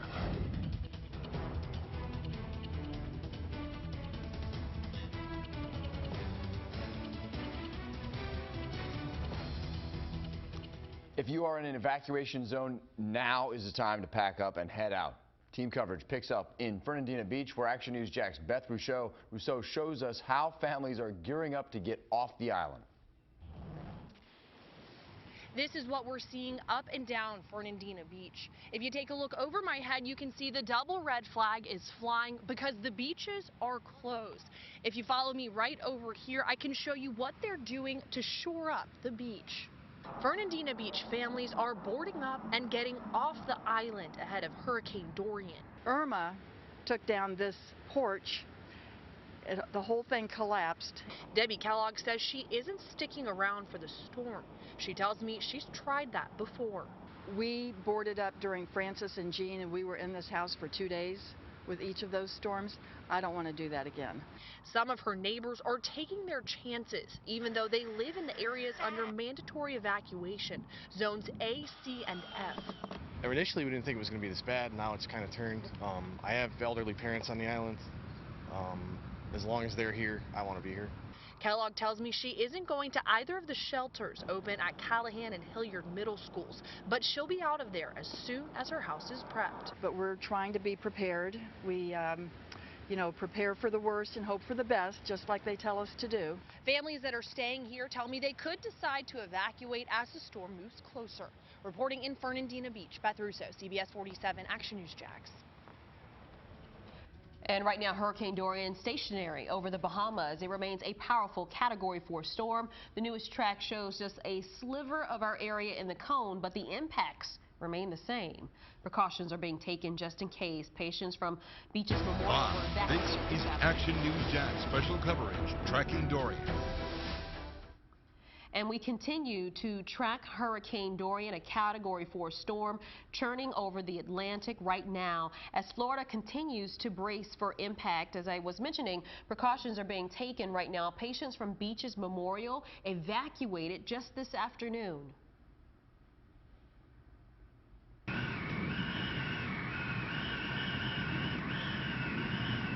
And that is the sound of a Category 5 hurricane blasting Freeport, Bahamas. This is video from a homeowner who said the water was 8 feet high outside of his home. And about 30 minutes ago, the Prime Minister of the Bahamas said at least 5 people have died. One family took shelter in their attic, and you can still see the water rushing into the home. They say they waited in that attic for 14 hours. A live look now from Daytona gives us a glimpse of the intense surf and dangerous rip currents. And again, we're expecting much of the same here along our coast. I'm Tanika Hughes. I'm John Bachman. Dorian is expected to bring tropical storm force winds to Florida by tonight and to our area by tomorrow night and Wednesday. As of right now, Clay, Duval, Putnam, Nassau, and St. Johns counties in Florida are asking people to evacuate in certain areas, along with certain areas of Glynn and Camden counties in Georgia. Action News Jax has team coverage tonight, starting with First Alert Chief Meteorologist Mike Burrish. Mike. Yeah, in here with Stacy as we continue to track Dorian and the movement near the Bahamas, and Stacy just not moving much at all. Not at all, just sitting there, and has been, really. Yeah, the National Hurricane Center calling it stationary right now, and that's the truth. It's simply not moving, and we're going to continue to see the storm just sort of sit here overnight tonight. This is pretty close to what was expected so far. We really need to get that northwest turn and then north turn, of course, get it moving to get it away from the Bahamas, but also to then get that system that's to the north to pick up the hurricane and turn it northward, keeping it just a little bit offshore. And right now it's about 300 miles southeast of Jacksonville. So here's that updated track forecast, and there's the turn. You can see it really doesn't move much most of this evening and overnight, but by 2 o'clock tomorrow afternoon, it has started to feel the effects of that little alleyway that'll allow it through the western Atlantic, and then it accelerates and it gets to east and northeast of Daytona Beach, about 100 miles miles offshore or so, 80 to 100 miles, about 80 east of Jax Beach as we get into Wednesday afternoon. 2 o'clock Wednesday afternoon, essentially the closest approach to St. John's and Duval County, plus or minus a little bit there, of course, and then moving northward, so late afternoon and into the evening, it'll be the closest approach for parts of Nassau, Camden, and Glynn County, so from Fernandina Beach up toward Brunswick, Jekyll Island, and Cumberland Island, and then it's going offshore of the Carolinas. Interesting wind field here. Remember the west side, the wind doesn't extend as far to the west from the center of a hurricane as it does to the east, but already at 6 o'clock Wednesday morning, tropical storm force winds potentially into Palatka and St. Augustine, at least with the gusts, and then much of the eastern half of Duval County by noon on Wednesday. Notice the difference here. I-95 to the beaches getting hit by the wind. You get west of I-95, much less in the way of wind, and then all the way up into Brunswick by 5 o'clock Wednesday afternoon, and then slowly that begins to move away. So by Thursday morning at 7 a.m. when the sun's coming up, winds are calming down and the storm's moving away. But this has some comparisons to storms past, Stacy. Many of you remember Hurricane Matthew and the impacts that has brought on some of the beaches and some of the impacts that are still being felt from that. Well, we want to show you the track of Matthew. Matthew is this purple track here, okay? And then this is the forecast trajectory for Hurricane Dorian. So you can see Hurricane Dorian looks to stay a little farther to the east than the way Matthew tracked. Still going to be a beach storm for us, though. A beach beating there for portions of Northeast Florida and Southeast Georgia. This other color you're seeing here is Hurricane Floyd. Some of you might have remembered that too. That stayed a little farther off the coast but was a larger storm. So impacts were felt at the beach once again. Coming up in a little bit, we'll talk a little bit more about what you can expect from rainfall amounts from Hurricane Dorian in the first alert forecast. Mandatory evacuations are underway in 7 local counties, and it is crucial to know your zone. So we highlighted only the zones that need to leave. So you can see for Duval County, if you're in zones A and B, which are the red and orange areas, you need to evacuate. If you are in St. Johns County, the coastal communities there need to evacuate. Also areas on the Duval-Nassau County line, you're asked to evacuate. And for those St. Johns County evacuations, red and orange as well in St. Augustine and in Nassau County, people living in the areas in the red and orange here and the blue as well. Zones A, C, and F need to leave. For Putnam County, they just released their evacuation orders this afternoon. Only those in Zone A will have to leave Putnam County. Clay County, Zones A and B will evacuate tomorrow at 3. And as you can see, that's mostly on the east side of the county. Now in Georgia, anyone who lives east of I-95 in Glynn and Camden counties are included. You can find out if you are included in an evacuation zone by typing your address in the links that we have on our website. You can go right to our homepage. You can see the links that say evacuations. All right, let's take a live look right now at our Jacksonville Beach sky cam. Look at this. It's beautiful out there. You can see the surf starting to pick up a little bit, but nothing compared to what we're going to see. I want to point out one other thing. Can you see it here? That's the Jacksonville Beach Pier. We were live on air when Hurricane Matthew started peeling back several hundred feet of the pier. Construction is supposed to start pretty soon. We'll have to wait and see what Dorian does, if anything, to the rest of the pier right now. Now, Action News Jax Christy Turner continues our live team coverage at Atlantic Beach. And Christy, people are not supposed to be even standing on the beach tonight, but of course we did see some already. And in just under 4 hours, we have that beach's curfew that goes into effect. It's from 10 p.m. to 6 a.m. until further notice. The beaches are also closed, but we still have seen some people in the sand, although city leaders are urging everyone to stay away from the ocean. Here at the beach's town center, normally on a holiday weekend, you would see people heading to dinner, but it is pretty quiet out here. You can see some businesses are boarding up, and they have sandbags stacked up to hopefully prevent any flooding. I talked with a business owner who boarded up her business and closed today. She says she's already feeling the impacts from this storm financially. It's just been an off weekend because everyone's nervous, shopping and getting prepared. So yes, it is. And being closed Tuesday, Wednesday is definitely a hit. The mayor of Atlantic Beach went around to restaurants to make sure they stop selling alcohol tonight at 10 until conditions improve. Reporting live in Atlantic Beach, Christy Turner, CBS47 Fox 30 Action News Jax. Tonight, water service is on and bridges are open, but that may not be the case as Dorian moves close to St. Johns County barrier islands. Action News Jax, Danny Bozzini joins us live in Davis Shores, where not everyone you talk to plans on leaving.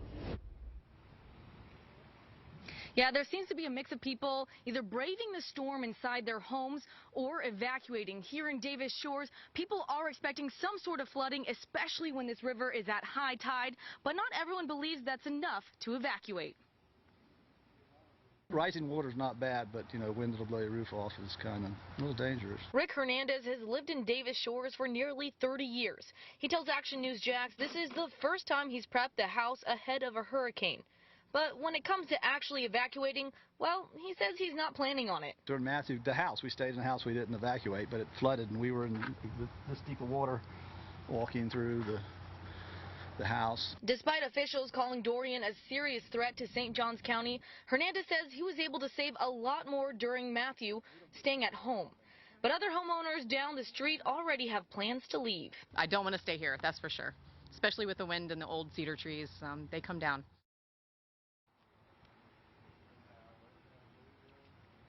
Today, St. Johns County officials again stressed how dangerous this storm could be for the area. Shelters are already open, and there's now a 4 p.m. Tuesday evacuation deadline for everyone living in zones A and B. Live in Davis Shores, Danny Bozzini, CBS47, FOX30 Action News Jax. Tomorrow afternoon at 3, Clay County will start mandatory evacuations, and Irma showed us in 2017 tributaries can swell fast. Action News Jax Ryan Nelson joins us live from Governor's Creek. Ryan, these people know where they live can be especially vulnerable to flooding. And John, my photographer, and I were there as county leaders announced these evacuations earlier today. So we came to this neighborhood along Governor's Creek. Many that we spoke to tell us that they've been through this before, and they reference some of the damage that they encountered during Hurricane Irma. That's why many say that they're not taking any chances. We're actually watching our 2 granddaughters, and we just said, you know what, we got to get out of here for their safety. And coming up all new tonight, you'll hear from a man who says he's not leaving just yet. You'll hear him explain why in his own words. Reporting on Governor's Creek, Ryan Nelson, CBS47, FOX30, Action News Jax. Power companies are getting ready to put their storm plans into action. Action News Jax Jamarlo Phillips is live in San Marco to tell us what JEA plans are if Dorian is hitting hard. And John, the San Marco neighborhood is no stranger to flooding. If you take a look here to my left here, you can see this little antique shop. They're used to storms. Today we took a tour along with JEA CEO, who tells me they have both doubled their resources on both the water and energy sides, and they're prepared for whatever Dorian brings here. Learning lessons from previous storms.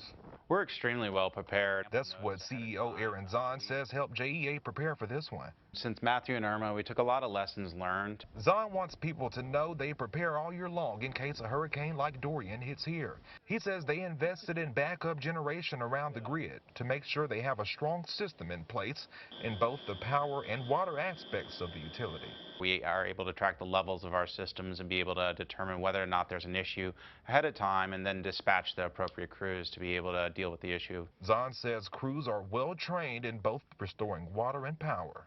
In the event that you are out of service, you can text my JEA, you can text out to my JEA, or you can call 665-6000, and one of our customer service reps will be available. The CEO also tells me they invested in tree trimming 365 days a year and 100 mobile generators they have just in case power goes out. Reporting live here in San Marco, I'm Jamarlo Phillips, CBS 47, Fox 30, Action News Jax. A lot of schools closed ahead of Dorian. Tomorrow, all of our local public school districts are closed. Then on Wednesday, only Columbia County says it will open. Several local universities are closed at least through Wednesday. Jacksonville University will close through Friday. As Dorian moves closer to our area, your best bet to stay ahead of the storm is to keep Action News Jax on your TV, of course, and catch up with Talking the Tropics with Mike. That's on actionnewsjax.com. Packing the sand ahead at 6:30, where neighbors in Nassau County could get sandbags ahead of Hurricane Dorian. In Dorian's track, I'm Action News Jax Chief Meteorologist Mike Burrish. There's been a lot of chatter about the Bermuda High, and rightfully so. I talk about it every hurricane season and in Talking the Tropics with Mike. Where the Bermuda High is headed, and therefore what's helping to boost Dorian's shift to the north in your First Alert forecast. Ahead at 6, the nation's oldest city was underwater a couple years ago, 3 years ago. Action News Jax heads to St. Augustine's bayfront, where businesses are already not taking chances. And a live look right now from Daytona. Dorian approaching Florida just a couple 100 miles away from Florida's coast.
What to watch, brought to you by Ashley Home Store.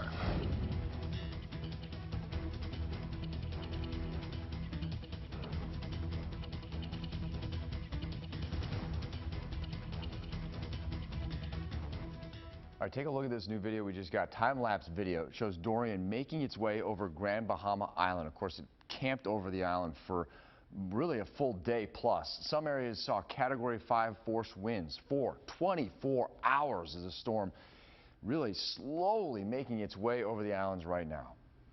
Covering Nassau County and flashing back to 2016, the Fernandina Harbor took a beating from Hurricane Matthew. Repairs have taken years, and it is still closed from Matthew tonight. Action News Jax Amber Kriska is live at the Marina tonight. And Amber, you spoke to a charter boat owner who is deciding to stay. Yeah, and the manager for the Marina says he encouraged boat owners to find a safer place to dock their boats. 8 of them listened, and you can see right here, 3 decided to stay. They're staying right here. On the other side of the marina, you can see all this equipment right here. It's a marina that's trying to rebuild as it prepares for another hurricane. They are preparing for a hurricane while recovering from Hurricane Matthew nearly 3 years ago. We didn't anticipate the magnitude of Matthew. This time we're anticipating it. We're putting more boards up where they need to be. We're elevating everything up off the ground. Joe Springer, manager of Fernandina Harbor Marina, isn't taking chances. This year we were a little bit more stern in suggesting that the boats go to a more safer location. While Jim Smith is finding another place to secure his boat, I'm leaving. Alan Mills is staying right here. If you go north, it's going to hit there. If you go south, it might go there. So you're better off just to take your it's a gamble. Having seen hurricane damage before, Mills is wishing his charter boat survives this storm. Hopefully we'll be blessed and it'll pass way east of us. And the plan is to have this side of the marina back open this October. Reporting live in Fernandina Beach, Amber Kriska, Action News Jax. Now certified, Jacksonville's most accurate weather forecast. Action News Jax, First Alert Weather. All right, Stacey Garvillo joining me in the First Alert Weather Center. Stacey, as we are tracking Dorian, of course, barely moving right now over the northwestern Bahamas. Barely moving and not really weakening all that much either. We use that term loosely. Right, which is amazing considering it's been sitting over this area for so long. There's a little upwelling of cooler water. Typically with a hurricane, it's this powerful. But yeah, not weakening much at all. It's down a little. But if it hadn't been so intense yesterday, we'd be still saying, wow, what an incredibly intense hurricane. Winds are about 145 miles per hour. That's a Category 4 hurricane, and it is not moving for the most part. We've seen perhaps a little bit of a drift toward the west or the northwest in just the last half hour to an hour. We'll see if that's a true move, but otherwise it's just wobbling. See how it actually kind of looks like it did a little bit of a loop here in the last hour or two. Freeport comes into view. Really didn't get into the eye wall fully. A little lucky for Freeport. A little. It has still been a pounding, but the rest of the Grand Island has just been hammered by the eye of this hurricane now for almost 24 hours. It'll move to the northwest. It'll move just offshore of Florida, and it's about 80 miles to the east of our coast Wednesday afternoon at 2 o'clock. So this is the closest approach, anywhere from noon to 5 to 6 p.m. Wednesday from south to north. From St. Johns County, then Duval, then Nassau, then Camden, then Glynn County. Those will be the closest periods, the period that will have the eye nearest, and still a decent distance, thankfully, offshore. Having said that, there still will be tropical storm force winds and perhaps hurricane wind gusts right at our coast, and then it'll just scoot just kind of skirt the outer banks there of North Carolina as it scoots on by the Carolinas. This is pretty interesting. There's the hurricane. And this gives you an idea of the wind field. We're already seeing winds anywhere from 15 to 25 miles per hour along the east central and southeast coast of Florida. We've had gusts of 25 here in northeast Florida and southeast Georgia with some of those heavier rain bands. Here's Nassau. They've had windy conditions and some heavy rain at times, but Nassau is okay on this hurricane. It has stayed far enough north. There's Freeport's not reporting because their weather station broke down in the very heavy winds, of course, of the past 24 hours or so. All right, so the big question is, why do we have such confidence? You hear this a lot. Why do I think it's going to go to the north? Well, we've been talking about this for days, and every hurricane season, it's the Bermuda High sitting over the Atlantic. There's the hurricane in the middle, another area of high pressure over the southwestern U.S. So this weakness in the ridge is what the hurricane is seeking out. It really is quite literally a cork in the water, in a stream. It's trying to find that path of least resistance. So as the Bermuda High begins to shift just a little bit to the east, there it is. It's found that little weakness. There's a little bit of a dip in the jet stream here. That's all it needs. It needs that little alleyway, and Dorian follows that and then heads to the north. Rainfall, Stacey, will be heavy in spots, but the storm staying east helps us a bit. It does, and now that we have a little more confidence in it staying east, that means we have a little more confidence in how much rain we will see. This is one model that is pinpointing, again, it's mainly going to be the coast that sees the highest amount of rainfall, but we will see some of those outer bands approaching inland areas too. So in general, about 2 to 4 inches. But let's take you through region by region, starting with our coastal communities. Here are some impacts that you can expect, especially through the day on Wednesday. So really these winds anywhere from 30 to 50 miles per hour in some of our coastal communities. Talking about waves anywhere from 15 to 20 plus feet. So that will certainly be giving us concerns for storm surge, anywhere between 4 to 6 feet there. Rainfall amounts could be up to 5 to 7 there. Elsewhere, they will be lower inland. So I-95 to Highway 301, 20 to 40 plus mile per hour wind gusts. River surge, about 2 to 4 feet. We've been talking about storm surge, but river surge also going to be an issue. River and creek flooding and rainfall amounts about 4 to 6 there. Inland across portions of Florida, we'll be dealing with 15 to 25 plus mile per mile-per-hour winds, rainfall amounts lesser in the 1 to 3 inch category there. So you can see there is quite a range with the track the storm is taking. And our coastal communities in Georgia, about 30 to 50 plus mile-per-hour winds for you. Waves at about 12 to 17 feet. That means storm surge anywhere from 3 to 6 feet, and that rainfall about 2 to 5 inches there. Inland Georgia, 10 to 25 plus mile-per-hour winds and rainfall amounts between 1 and 2 inches. Mike. Stacy, that really illustrates nicely the difference between coastal and I-95 and then inland spots. There will be a wide range in conditions, as Stacy just showed you, and it keeps temperatures in check with the hurricane approaching, the clouds, the rain, the wind in the 80s. But boy, once Dorian moves away, sunshine comes out and the temperatures soar. It'll be into the 90s Thursday and Friday, right into your weekend, always in view in the First Alert 7-day forecast, and a hot Jags game Sunday afternoon. But the point on this is, too, if we lose power, it's at all widespread. Air conditioners aren't going to be humming unless you've got another way to run it. All the latest First Alert weathers at actionnewsjax.com. Download for free the First Alert weather app. Tonight, all new on Fox 30 at 10, ready to make rescues. How the local Coast Guard is getting ready ahead of Dorian. Then at 11, curfews begin tonight for beaches across Duval County. We'll be there as they take effect. Plus, the First Alert Weather Center tracking Dorian, the new track tonight at 11. And in less than 3 minutes, 1,500 flights canceled. What our local airport plans to do ahead of the storm.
An image from the International Space Station shows Dorian from space. This right as it moved over the Bahamas. Dorian has already left more than 1,500 flights canceled, mostly in Florida. And you can see from a live flight tracker, a lot of planes are dodging the area where Dorian is now. The Jacksonville airport tells us that they have no plans to close as of now, and they urge passengers to check with their airlines to make sure that their flights are still on. Orlando will close Tuesday, and Disney will close at 2 p.m. Dorian, right now, it looks like it's just edged a little bit westward, perhaps, and there is Hurricane Hunter aircraft in there right now. Just got in, pretty much finding steady state as it appears right now. This will hold overnight, just about where it is, maybe drifting west, and then the turn to the northwest, then north and east of Jacksonville by about Wednesday afternoon. All right, CBS Evening News is up next on CBS 47. We'll see you at 6:30 on Fox 30.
This is Fox 30 Action News Jax at 6:30.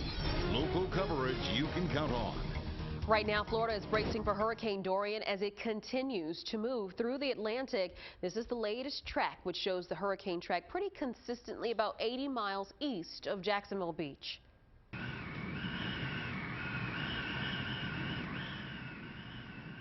And that ominous howling of the winds as Dorian moved through Freeport in the Bahamas. At least 5 deaths have been reported there. And we have some new video that shows furniture just floating inside of a home. Dorian's heavy rains are now inching toward Florida. I've never been through this before. Like, I'm used to the snow, and now I'm coming down here and got hurricanes. So, yeah, I kind of miss home right now. And right now, Hurricane Dorian has sustained winds hitting 145 miles per hour. Parts of South Florida already feeling the effects of Hurricane Dorian. I'm Tanika Hughes. I'm John Bachman. We want to get you caught up on the very latest. Right now, Hurricane Dorian is a Category 4 hurricane. The storm will affect local beaches through Wednesday, possibly into Thursday. Today, Clay and Putnam counties announced mandatory evacuations in part of their counties, joining Duval, St. Johns, Nassau, Glenn, and Camden counties. Action News Jax is live team coverage across our coast and inland neighborhoods. We start with Action News Jax First Alert Chief Meteorologist Mike Burrish and Stacy Garvilla, who have been tracking this storm since it formed, what, a week plus ago. Yeah, I guess so. Yeah, it was about a week. What is today? Monday? Today's Monday. Yes, today's Monday. Labor Day, in fact. Happy Labor Day, folks. And we are, it is a week on the map. And, of course, really things started to evolve about a week ago is when it really piqued our attention, saying, hey, this may end up being a significant storm. Well, lo and behold, and how, right? Hurricane continuing to churn through the northwestern portions of the Bahamas. Winds at 145 miles per hour. And you can see it's just sort of been sitting in one spot and wobbling, if you will, here. It kind of edged eastward for a while. Now it's edging back toward the west. So the net movement is not much. It's essentially stationary. Boy, a terrible eye wall here, just hammering the northwestern Bahamas. And that track that'll take it just a little bit to the east of Florida and then curving on out just off the coast of the Carolinas. The closest approach to Jacksonville looks to be Wednesday afternoon, so just offshore of St. Augustine by about 70 miles. At 2 o'clock Wednesday afternoon, a couple of hours later, it's about 80 miles off the coast of Jacksonville Beach, and then that acceleration to the northeast, which means we'll get in some much better weather toward the end of the week. But this has been a powerful hurricane, and to kind of explain that Saffir-Simpson scale, what it all means, we go over to Stacy. All right, Mike, thank you. And we'll start with that Category 1 hurricane. So it becomes a hurricane when it hits 74 miles per hour. That's that Category 1. 2, of course, 95 miles per hour. When we get into the Category 2 range here, extensive damage is possible, and that's with 96 to 110 miles per hour. Now, it looks like we could see off the coast of Jacksonville a hurricane still at a Category 3, which is 111 to 129 miles per hour. Category 4 range, 130 to 156 miles per hour. And the Category 5, 157 plus. Now, Hurricane Dorian was actually at 185 miles per hour when it hit and made landfall at the Bahamas. So a strong Category 5. That means catastrophic damage, which we've already seen in some of the pictures and video that we have seen. And I expect we'll see even more. As far as what we can expect here locally, some rain, some wind, also extremely high rip current risk too. That is already high today, but becoming very high by tomorrow. Look at these winds. From the northeast, 25 to 30 miles per hour. That puts the surf at 8 to 15 feet and even higher on Wednesday when Hurricane Dorian will be closest to us. We'll have our largest impacts by then. Northeast winds 30 to 40 plus miles per hour. Surf will be at 15 to 20 feet, Mike. Stacy, it is just a true beach battering as Hurricane Dorian just gradually makes the northwest turn and then finally starts to move northward. But it is just going to really hit our beaches hard. And you can see here as we go through the day tomorrow, we start to see some of those outer bands come into the picture. Hurricane Hunter aircraft in the storm right now. I'll show you what they're finding and those local impacts right here at home over the next couple of days in about 15 minutes. Today, Clay and Putnam counties announced mandatory evacuations. Now, in Clay County, mandatory evacuations begin at 3 tomorrow for zones A and B. County leaders also say people in those low-lying areas and in vulnerable homes should leave. In Putnam County, all of the red areas of Zone A are under an evacuation. All right, to find out if you live in an evacuation zone, every county, of course, has their own website where you can get that information. But we've made it easier, one-stop shopping. We've put it all on actionnewsjax.com. So you go there, and once you get there, you'll see our main section for Dorian coverage. There is a link at the very top at the right-hand side. Click that, and once the page loads, a special map will be on your screen. Let's see if we can scroll down to it and find that map. Ready? Let's see. Let's see if I can find it up here. All right, I'm at the top of the screen here, and I am trying to... I'm trying to find it here. I can't. There it is, right there. There it is. There it is. All right, we got you covered. Live television, folks. All right, then you scroll down there, and you'll be able to find it. You'll be able to type in your address, and right in this area right here, can you see it? Right there, we've got the cursor. You can put your address in there, and then it will fill in, and the map will zoom and tell you exactly where you live and whether or not it is in a flood zone, whether it's red, orange, or blue. And a live look now at Jax Beach, where there is a mandatory evacuation underway. And take a look, you can see just a few folks walking around on the beach. No one in the water.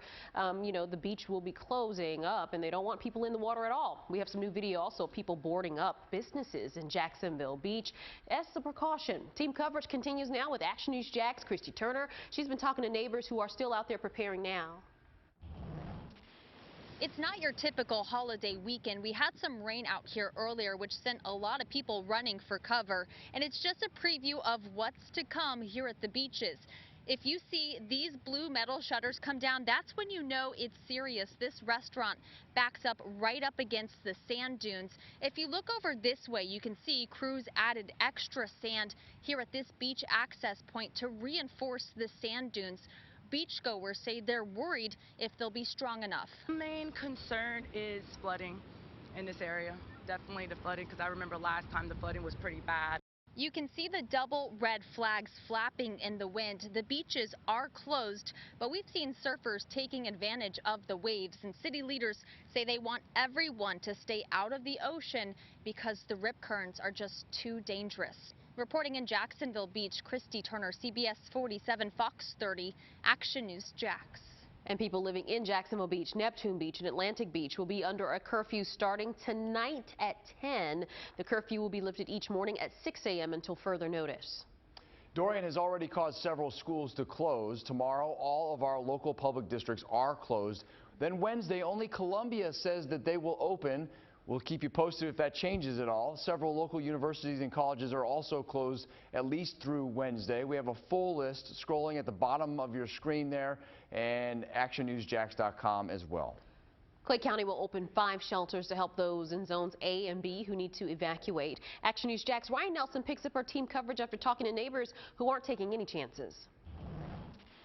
My photographer and I were there as Clay County leaders announced evacuation. So we came to this area along Governor's Creek. Many people who we spoke to here told us that they learned lessons from Hurricane Irma, and that's why they're not taking any chances.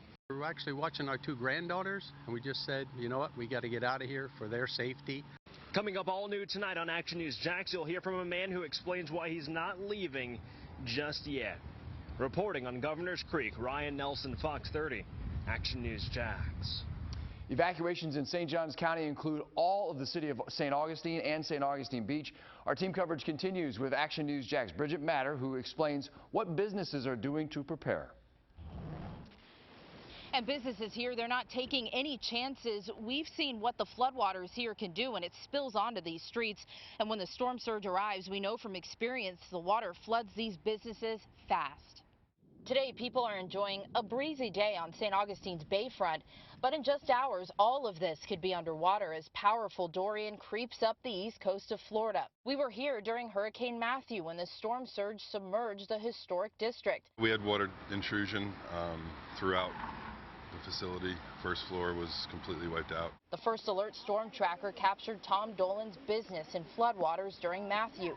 Today, he and his employees spent the morning boarding up. We're prepared for the worst, hoping for the best. We also ran into a woman who hasn't lived in Florida for long. 9 weeks. This will be Elaine Miller's first time experiencing a hurricane. It's a new experience to us, but we're ready to conquer it.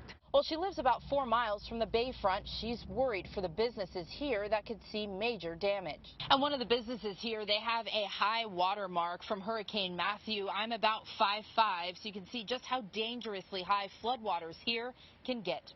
In St. Augustine, Bridget Matter, CBS47 Fox 30 Action News Jax. A live look now at the Jacksonville International Airport, where a spokesperson says it will stay open until airlines decide to cancel flights. Anyone flying should check with the airline for the flight status or any delays or cancellations. Sandbags are still available for people in Nassau County. Action News Jax Amber Kriska explains that neighbors have until tonight to stock up. And right now behind me, you can see families filling up bags with sand. You can see the supply is kind of low here, but I am told they're supposed to get a couple more loads of sand today. This is one of 4 locations here in the county. I'm told they've handed about 40,000 bags out. They've got about 10,000 more. We're going to come over here really quickly to Kristen. Kristen, this is your first time, you said, filling up bags. What made you do it this time?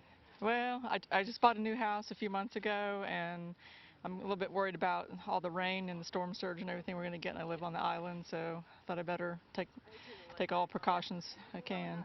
All right, thank you so much. Welcome. Again, they're supposed to be getting a couple more loads today. You still need some sand here in Nassau County. They'll be out here until 9. We've got those locations on our website, actionnewsjax.com. Reporting in Nassau County, Amber Kriska, Action News Jax. Again, you can find your evacuation zones and shelter locations, as well as get the latest track of Hurricane Dorian on actionnewsjax.com. From Action News Jax, First Alert Chief Meteorologist Mike Burrish. Hurricane hunters are in Dorian right now. I'll show you what they're finding, where the storm, and when it finally makes that northwest turn and then impacts our weather right here at home just a few minutes away. And making adjustments because of Hurricane Dorian, the changes the Jacksonville Jaguars will be making prior to the storm. And we continue to follow Hurricane Dorian as it moves through the Atlantic. It's already caused damage and deaths in the Bahamas. You're seeing new video of someone canoeing through flood waters. The First Alert weather team says some areas will see tropical storm force winds for the next couple of days.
We are following Hurricane Dorian as it wobbles at the Bahamas right now. It is eventually going to move through the Bahamas. It's virtually stationary right now as a Category 4 hurricane. You can see it right there. At least 5 people have been killed so far, but that number likely to go up as you've seen the video coming out of the Bahamas. It is just awful. All right, this has caused new evacuations in places like Putnam and Clay counties locally as well.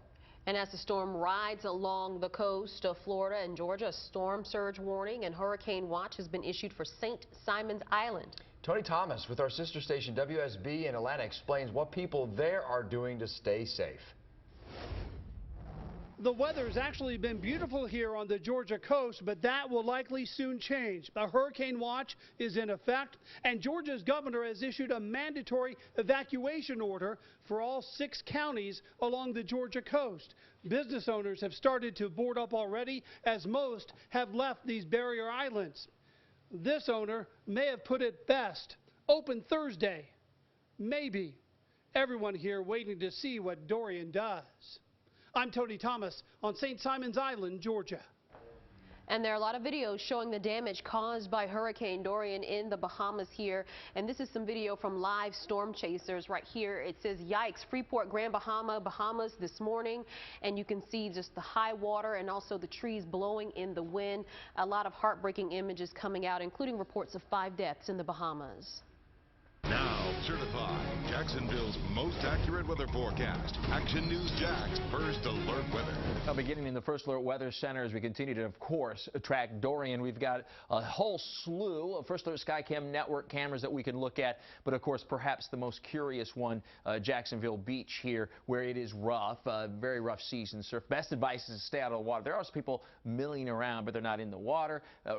Going toward low tide, or actually high tide will come up now, but it's been at low tide. So high tide has been almost to the dunes at times already. So rough at the beaches, where we are going to have 4 to 6 foot storm surge plus waves on top of that, the way it looks at its peak on Wednesday, and breakers at the beaches that are going to be averaging 15 to 20 feet by Wednesday, and in some cases even greater than 20 feet. That's going to be quite a show at the beaches, but you need to definitely stay out of the water. Hurricane Hunter aircraft in the storm right now, finding not a whole lot of change from the current advisory. The pressure's been up quite a bit from yesterday, but that's no surprise. You're not going to get a quote-unquote perfect meteorological storm like this to last much beyond about 12 to 18 hours. It was remarkable that it lasted nearly 24 hours, and the wind speeds look to be about the same, give or take 140, 145 miles per hour as the storm makes that move to the west and northwest now. A little bit of a wobble. It's essentially stationary now.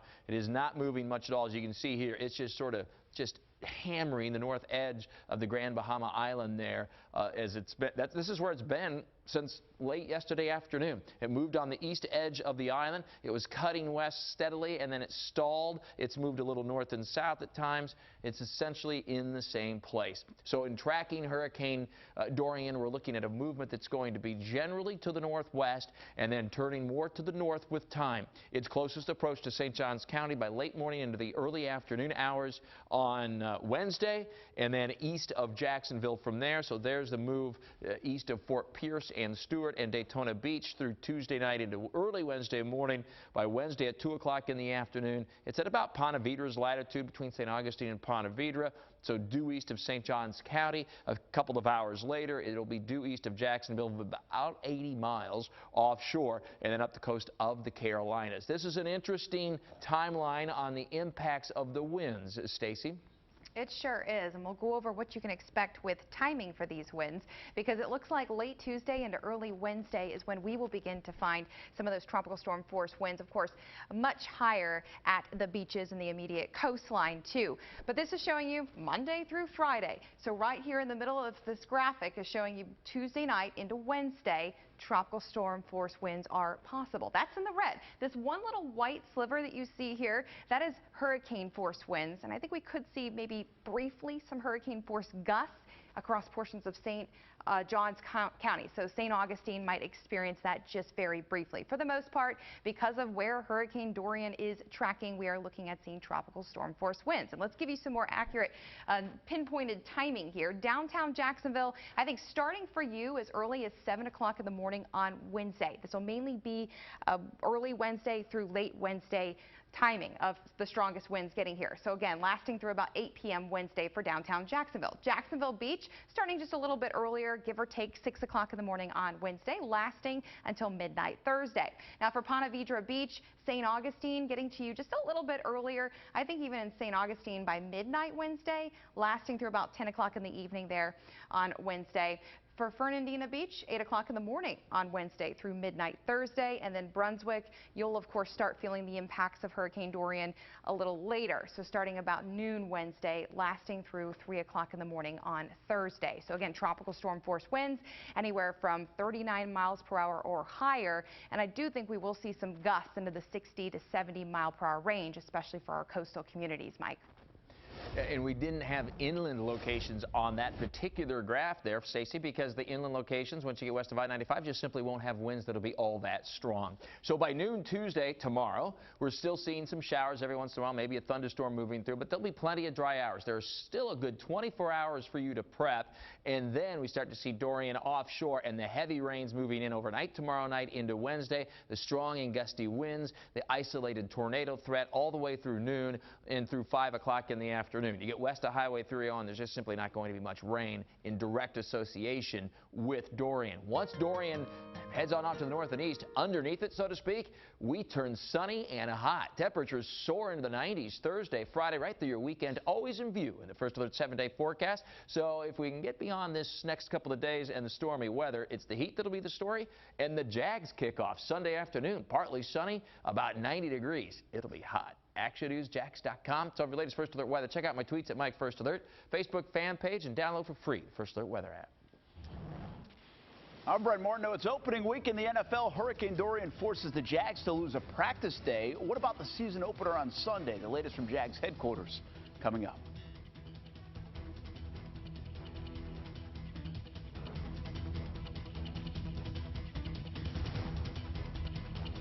What to watch, brought to you by Ashley Home Store.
The entire city and even the Jags making preps for the storm. On Sunday, the team is set to open its regular season against the Kansas City Chiefs here in Jacksonville. Action Sports Jax Brent Martineau joins us live in the studio now. Brent, the team will need to make some adjustments before Sunday. Yeah, and it has nothing to do with on the field. Doug Marrone, the Jags, not only trying to prepare for the best offense in football when the Chiefs come to town, the head coach spent the last 24 hours or so creating a plan for his football team to keep everyone safe. A live look at a quiet TIAA Bank Field where they'll play on Sunday. The Jags practice today, then send everyone home for the next couple of days. Tomorrow's a normal off day, but Doug Marrone canceled practice on Wednesday, and weather permitting, the team will come back to Jags headquarters Thursday around noontime. Marrone is sensitive to storms now. He worked in New Orleans right after Hurricane Katrina and was the head coach 2 years ago when the Jags had to stay in Houston a couple of days with Hurricane Irma passing through Florida. I think the thing I've learned over the years, you learn how many different situations there are and how many different problems. And you have to understand that the way you think or the way your problems are is not the same problems with somebody else. And while some players have been through this, there's a lot of players on this football team experiencing for the first time. No changes to the game on Sunday. The Jags will still kick off the season 1 o'clock on CBS47 against the Kansas City Chiefs.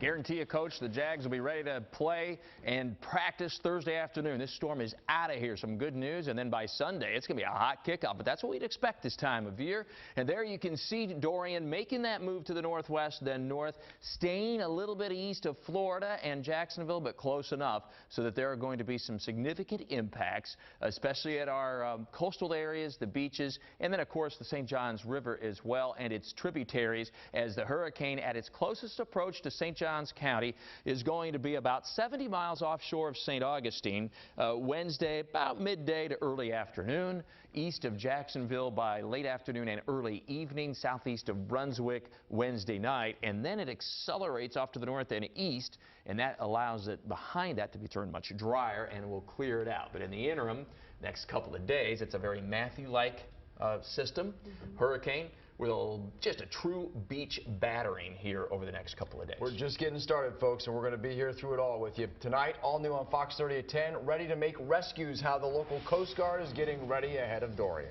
And remember, we have nonstop coverage on all the big stories. You can watch us on Amazon Fire, Apple TV, and Roku 24 hours a day.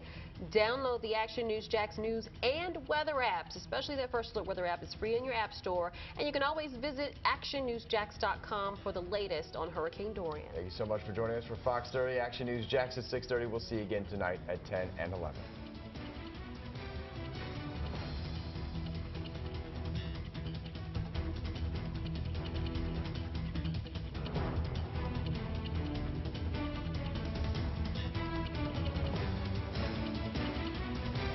FOX30 Action News Jax is a Cox Media Group station.